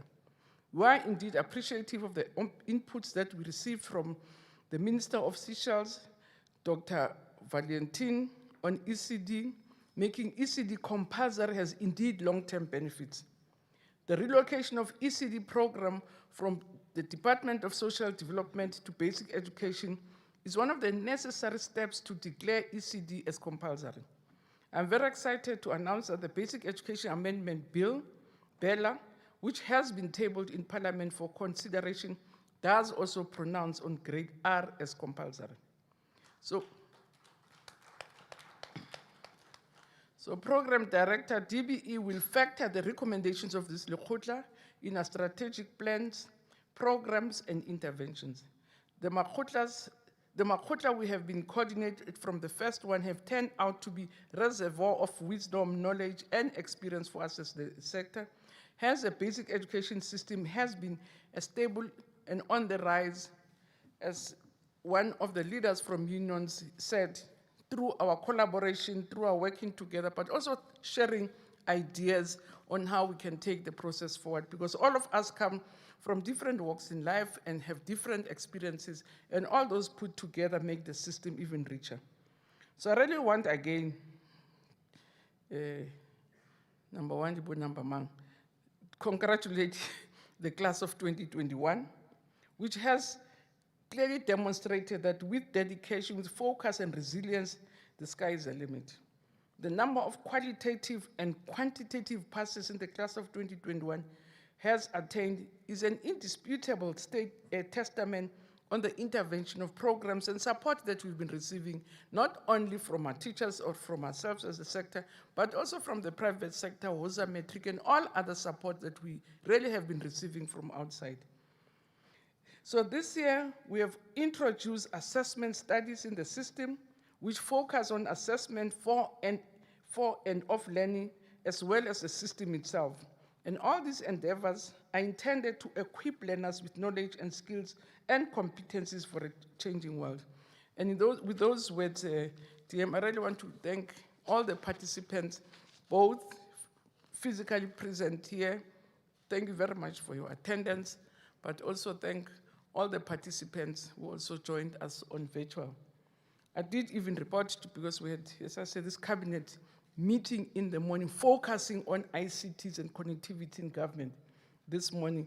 And I did say that we have, I didn't even say how it was, I said we have a Lekgotla with more than 1,000 people.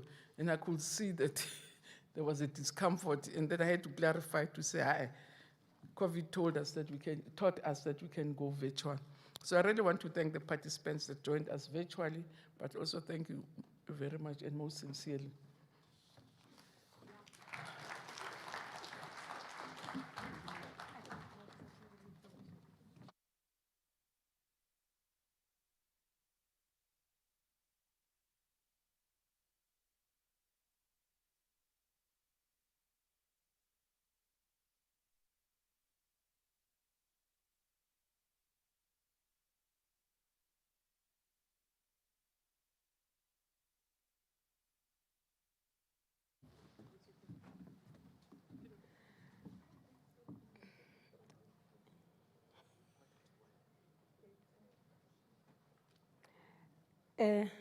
Minister, thank you very much.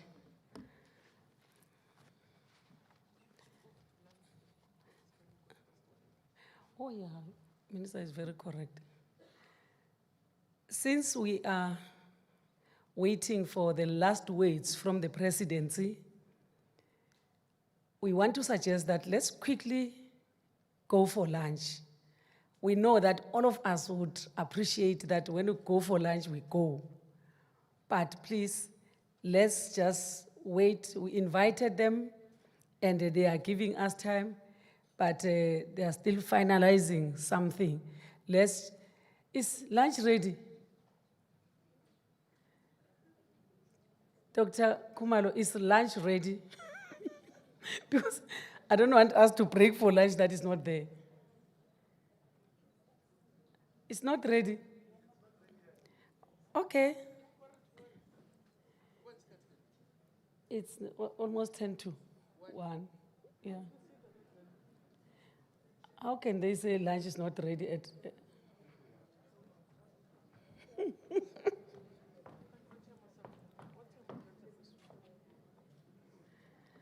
Tsep.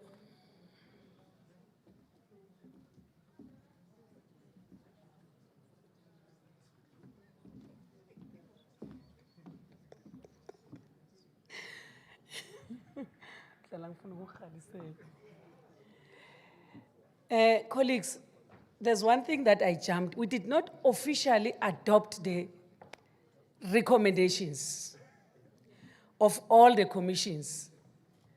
I've been reminded by Tsepo now So I'm not going to go commission by commission. We made additions to various commissions, especially Commission 3 and Commission 5, to work out on the actual action plan. Because if we don't do that, it will be another talk show. So this Lekgotla is a very special Lekgotla, Minister and DG. I have attended Lekgotla for the past whatever since we started with the Lekgotla. But I find this one to be user-friendly, to be smart. This Lekgotla is smart, the resolutions taken here are smart. We don't have a reason not to implement them. And we don't have a reason not to incorporate them into our individual action plans.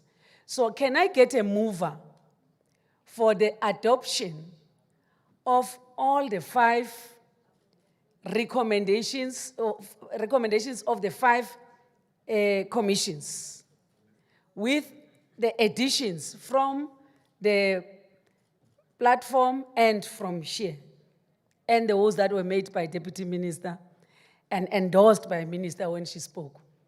She agreed with what I recommended. Thank you, Minister. Can I get a mover? There's a hand at the back. Thank you, Deputy Minister. My name is Hendrik Makaneta, and I move for the adoption of all the resolutions. Of the 5 commissions. Of the 5 commissions. Thank you so much. A mover, can we get a seconder? There's a hand there on that table. Thank you, Deputy Minister. I second the move.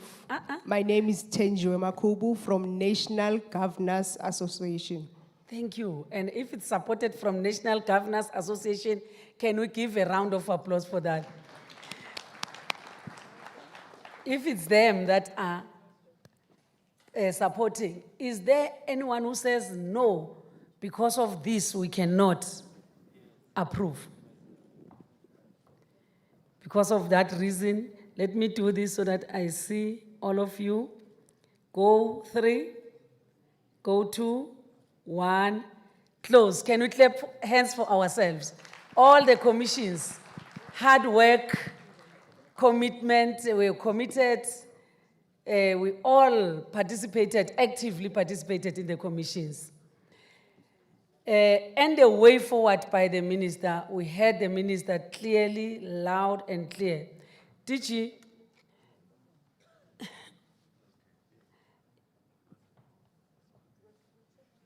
can you come on stage? Yeah. Wait a bit, they must clean this thing first and take it up.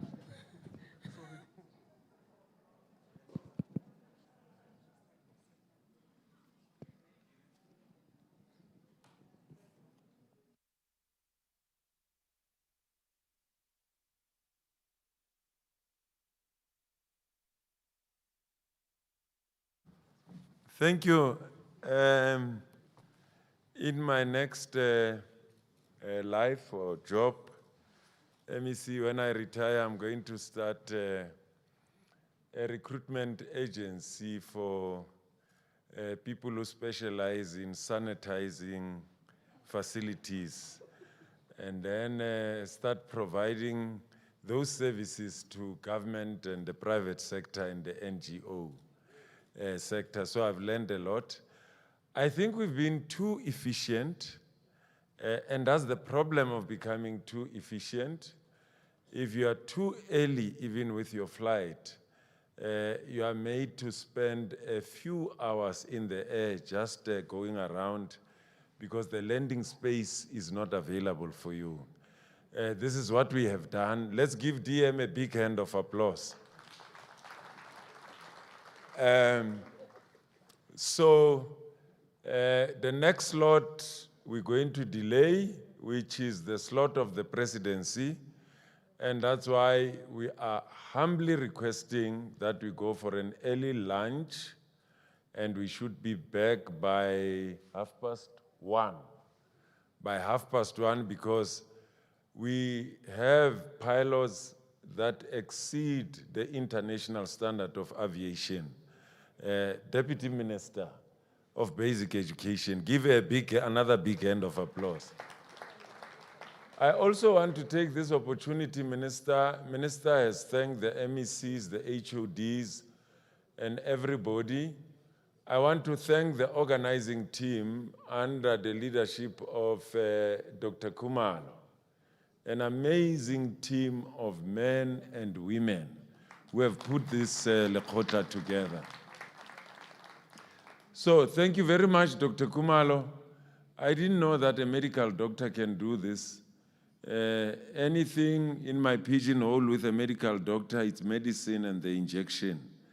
But thank you very much to you, the entire ODG, the entire DBE team who have put this together, the facilitators, Minister, the rapporteurs, the resource persons, our senior managers are seated, right? Dr. Whittle, I see all of them. Mrs. Geyer, Dr.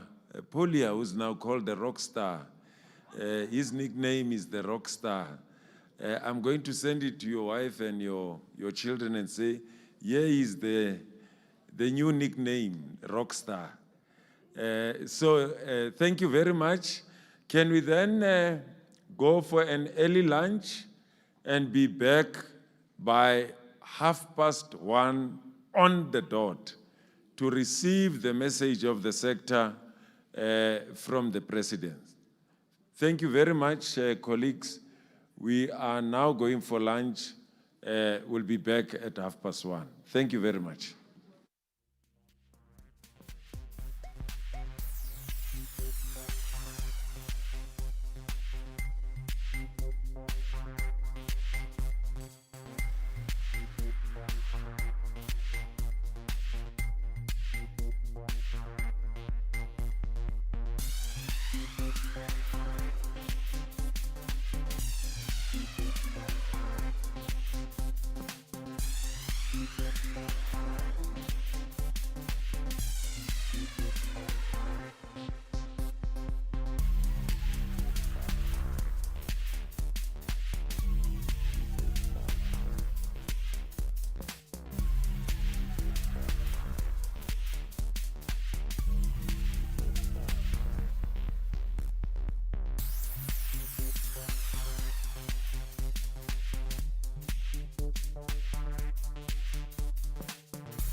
Yeah. Good afternoon, delegates. Two requests, please. The first one is the roving mic. We are missing one. If you could come to the technical people, there we found it. Secondly, about lunch. Lunch is not served where we've been eating the past 2 days.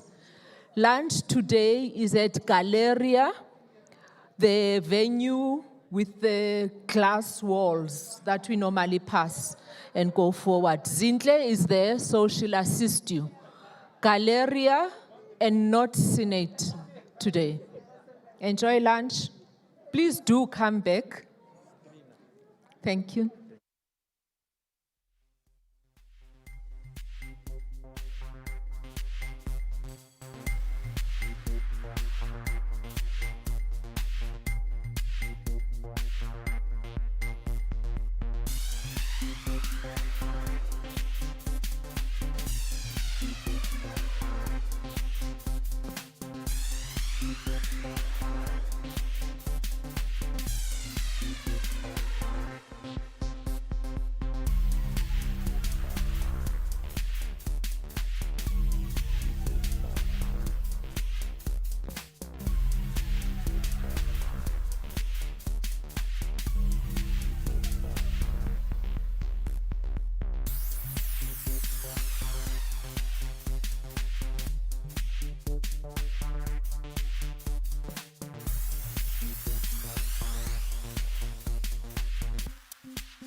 Colleagues, there is no sin for punctuality. Let's try to continue to be punctual. In fact, people who are punctual get rewarded multifold in life. You sweat less, Dr. Mtembu, because you don't have to run, and you're able to manage your BP. You're able to avoid sugar-related illnesses because your glucose doesn't have to go up, and because you're putting your body under pressure.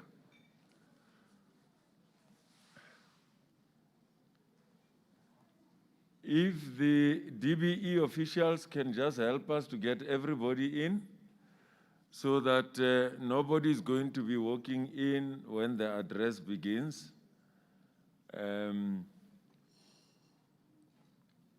5 to 10 minutes at the most, we are told that we have to be ready.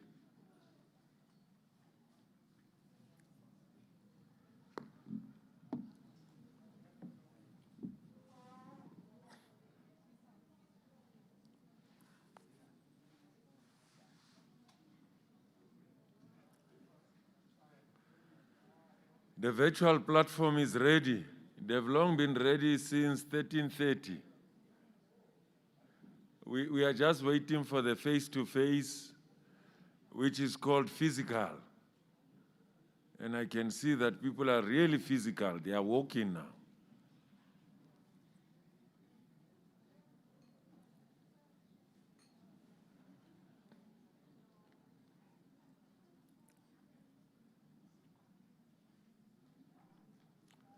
I must really enlist you for a Guinness Book of Record.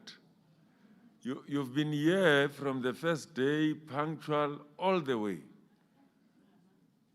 Amazing. Amazing people that we have in the basic education sector.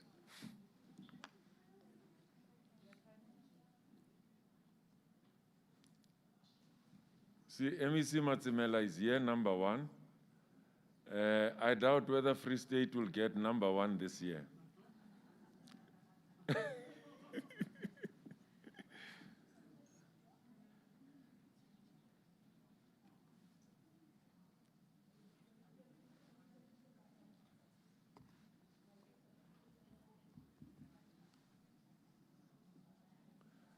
DM is also here, so.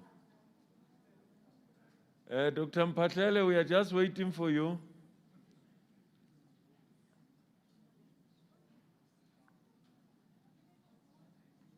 We are waiting for you, Dr. Mpatlele.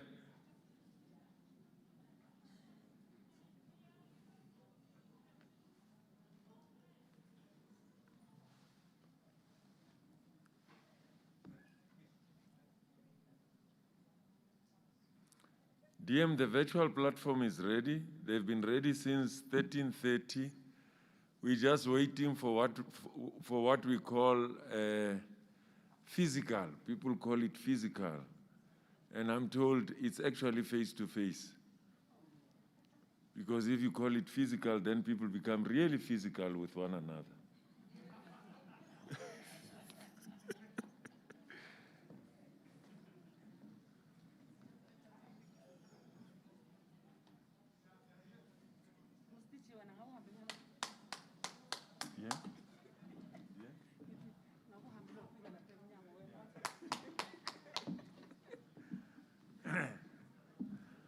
All that we need is a bell or a gong. Next time, Dr. Kumalo, it's either a bell or a gong. We are basic education. It's a bell or a gong. To get everybody inside, we ring the bell or we get the gong to ring.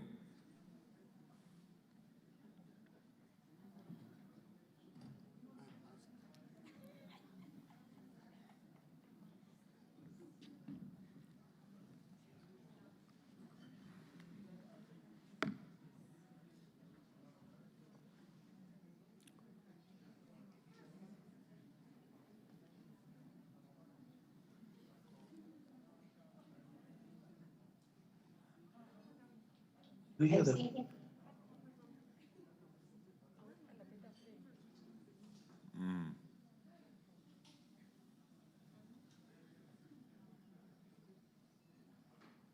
Are we ready? Thank you. I'm then going to hand over to our one and only Deputy Minister. Give her a big hand of applause. Thank you. DG, I'm going to call upon the minister. Now you left this thing high. Minister is somewhere here. Yeah. Thank you very much, colleagues, for coming back. So now we are to receive the message from the presidency. I'm calling upon our minister to come and introduce the speaker from the presidency. Over to you, Minister. I was far from this thing.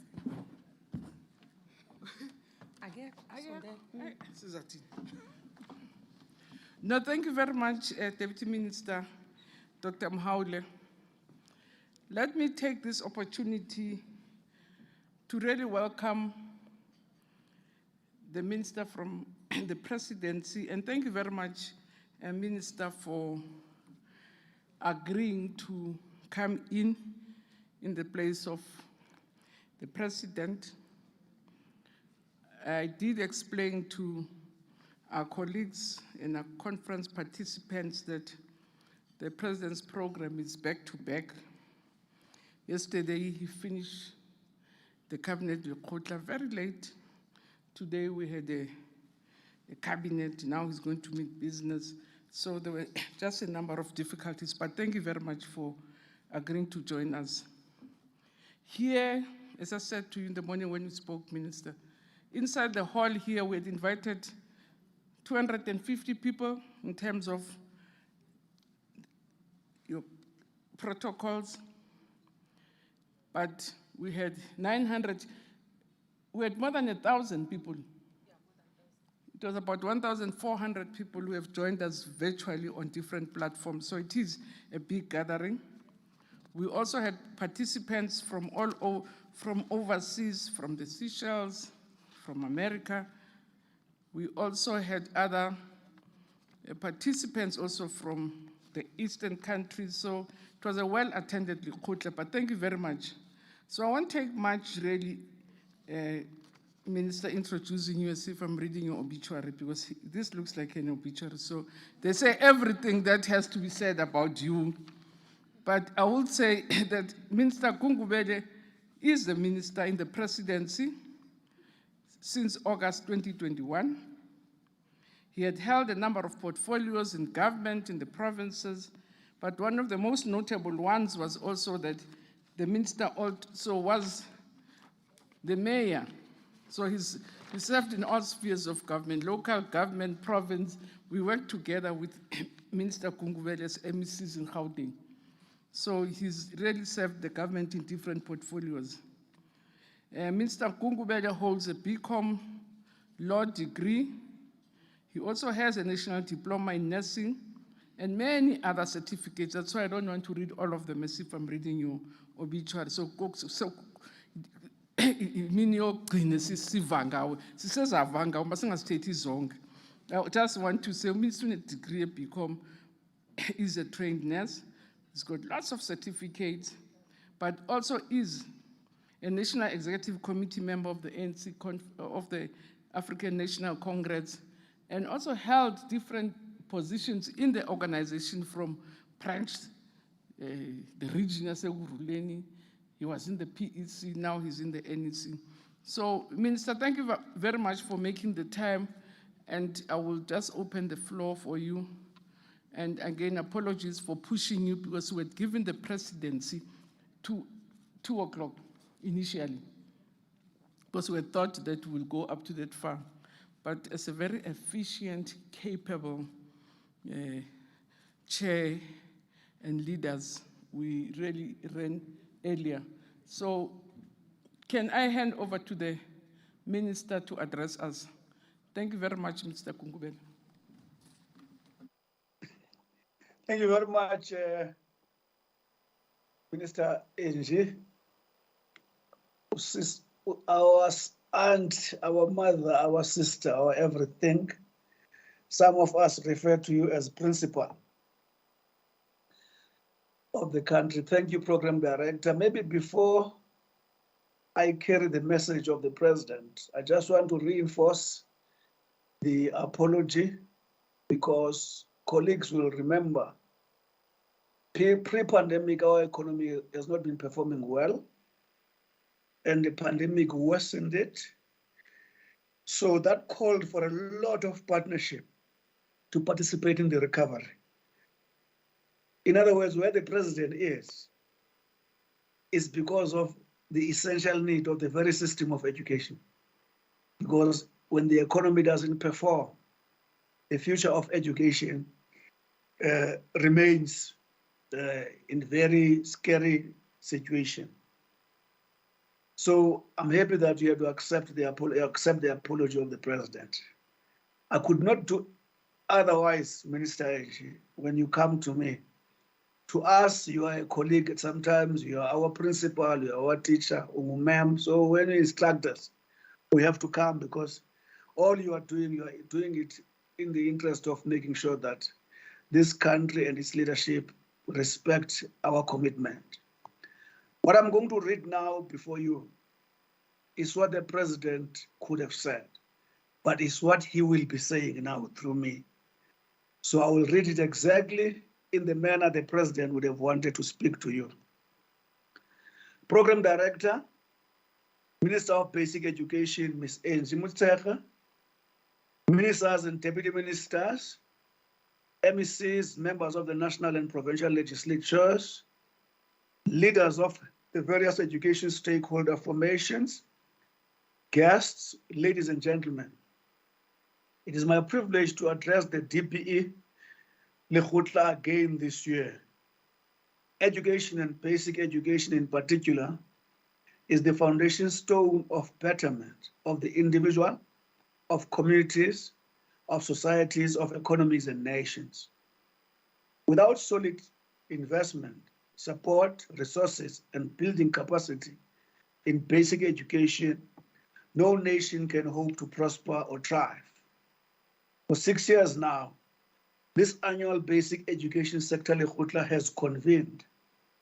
It brings together government and wide range of stakeholders from all sectors of society to deliberate on the most pressing issues facing basic education, on local and global trends in education, and most importantly, to take stock of where we are at and where we are going in the sector. Ladies and gentlemen, I want to congratulate the class of 2021 and the Department of Education, Basic Education on the recently released matric results. Despite extremely difficult learning conditions brought about by COVID-19 pandemic, the 2021 pass rate increased to 76.4%, up from 76.2% the previous year. We congratulate our learners, our educators, our support staff in our schools, our parents, everyone who made this possible. I want to encourage those learners who did not pass to remember that this is not the end of the road, and that through the second chance matric program, you still have a chance to reach your goals. The pandemic has fundamentally altered nearly every aspect of our lives, and schooling has not been spared. Data from the Department of Basic Education indicates that in the second half of 2021, around a third of learners lost about 50% of their conduct teaching time. If one considers that conduct time losses amounted to only 3% pre-pandemic, this is significant, though. The United Nations Education, Scientific and Cultural Organization, UNESCO, notes that COVID-19 has worsened the education situation in sub-Saharan Africa, where 47% of the world's 258 million out-of-school children were already out of school due to factors such as political instability. It is appropriate that the theme of this year's Lekgotla is on equipping learners with knowledge and skills for a changing world in the context of COVID-19. As we know, disruption in school attendance affects learners in many ways. Some drop out and forfeit their education altogether. Others struggle with retention of what they have already learned and endure yawning gaps in their formative learning experience, which may not be recovered in their lifetime. Our responsibility as government, ladies and gentlemen, is to offer the highest quality basic education to our learners in a safe and secure environment. We therefore recommit ourselves to this mission, including providing teachers and learning materials, such as one textbook per subject to all learners on time, as well as personal protective equipment or PPE in our schools. We also know that COVID-19 has aggravated psychosocial distress as learners lost close relatives to the pandemic or had to adapt to and learn within unusually restrictive health conditions. We lost many teachers to the pandemic with devastating impact on the learners. We do express our condolences to their families and the education fraternity at large for so monumental, I beg your pardon, a loss at a time when we need all shoulders to the wheel. Care and support for teaching learning is no longer just an add-on. It is a crucial initiative of the Southern African Development Community that education ministers adopted in 2008. At the heart of the care and support for teaching learning initiative must be a realization of the educational rights of all children, including those who are most vulnerable. We can realize this by ensuring that schools become inclusive centers of learning, care, and support. Care and support must foreground our strategies to improve learners' outcomes, improve retention rates, mitigate against learner dropouts, and contribute to the nation's overall well-being by investing in young people's emotional well-being.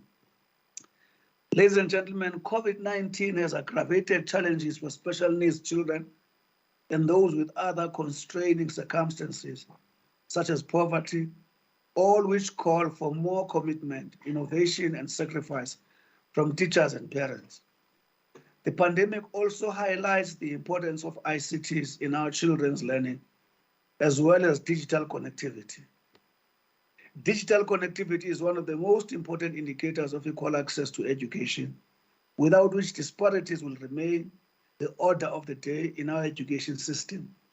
It is important, therefore, that teaching and learning strategies incorporate blended approaches, advancing the curriculum through digital connectivity and reaching out to disadvantaged communities.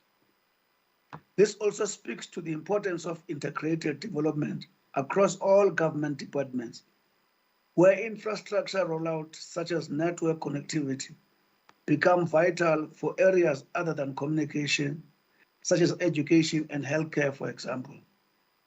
The immediate task of its basic education Lekgotla is, amongst others, to understand the impact and cost of COVID-19 on learning losses, learner dropout, and basic education more broadly.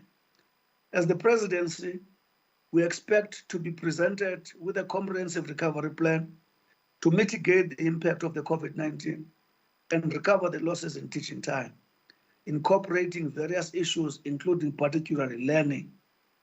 Having said this, it is important to note that disaster risk may be a permanent aspect of our lives, which should feature prominently in our business continuity models across government, including in our municipalities. The recent floods and storms in various parts of our country following heavy rains are a case in point, where our infrastructure sometimes gets wiped out in a flash, leaving learners in the lurch. Therefore, we concede that infrastructure rollout should be a continuing process. However, the stringent calls for infrastructure rollout in schools fall flat in the face of wanton vandalism and theft of school property commonplace in our communities. This is deeply regrettable. Our schools are valued assets that determine progress of our society. In fact, they are the pulse of our nation, but they are vandalized regularly in spite of that.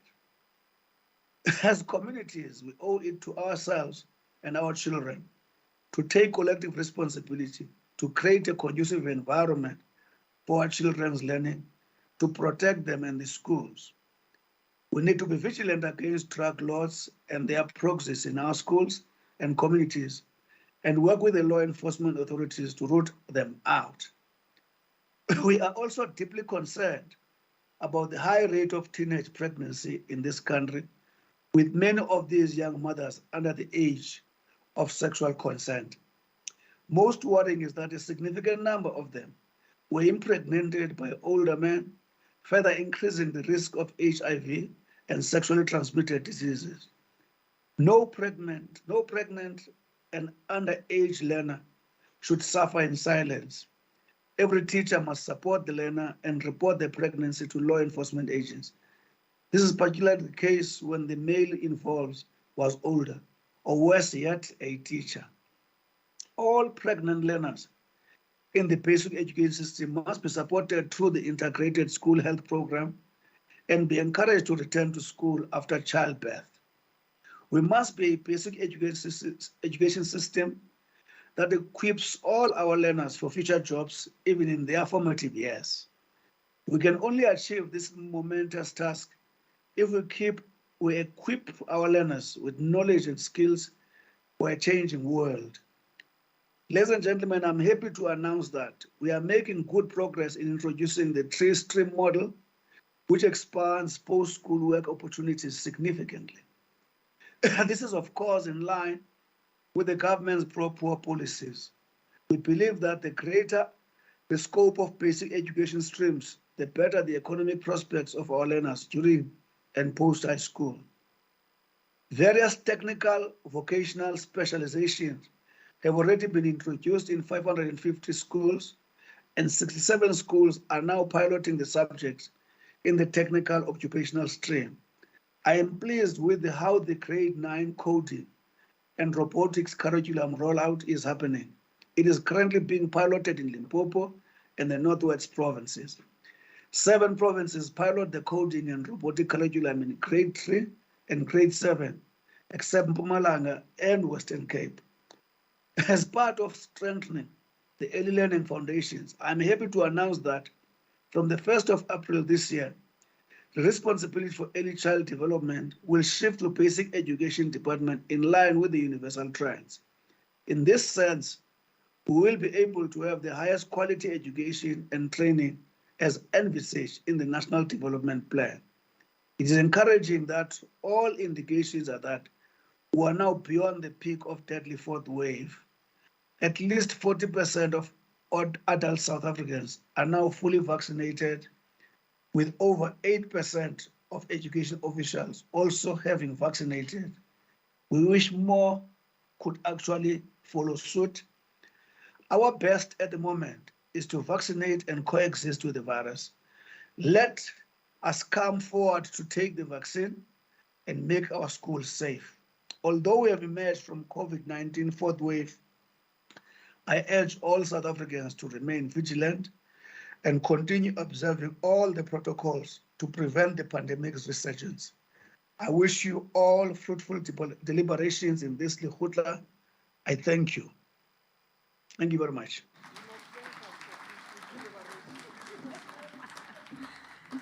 Thank you so much, Minister Kungubele, for this fruitful deliberation that you gave to us. We really appreciate. Want to thank you. We know that as we thank you, we are thanking the President for always supporting basic education as the core business of the country, because that's where the future of the country is. So we want to take this opportunity on behalf of our minister, the collective, all of us who is here. The minister did indicate to you who's here, to say that we really appreciate the message that you have taken, as if you were part of the Lekgotla, because most of the things that you said are part of the resolutions of the Lekgotla, and the presidency and DPME, you will see that in our program of action. So colleagues, thank you very much. Can we give the presidency another round of applause? Thank you so much. So with all the powers vested in me by Minister Motshekga, I declare this Lekgotla 2022 Lekgotla officially closed. Drive safe and keep well, and may God bless you and bless the plans that we came up with here. Stay blessed.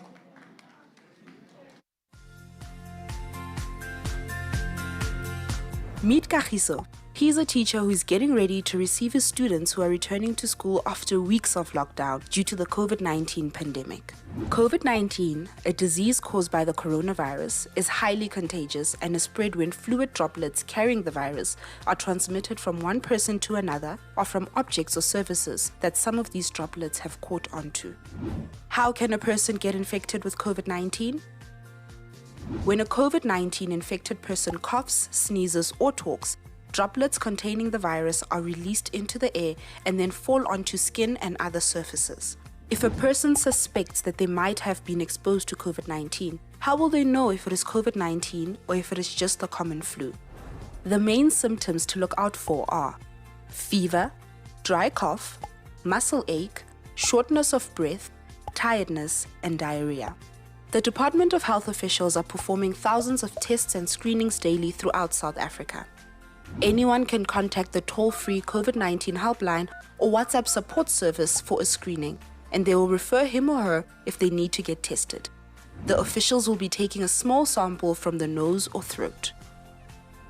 Luckily, there are many things that we can do as teachers and non-teaching staff to help prevent ourselves and our learners from getting infected with COVID-19. Since hygiene safety starts at home, we must all follow the 7 golden rules and encourage our learners to follow them as well. 1. Wash your hands often with soap and water for at least 20 seconds each time.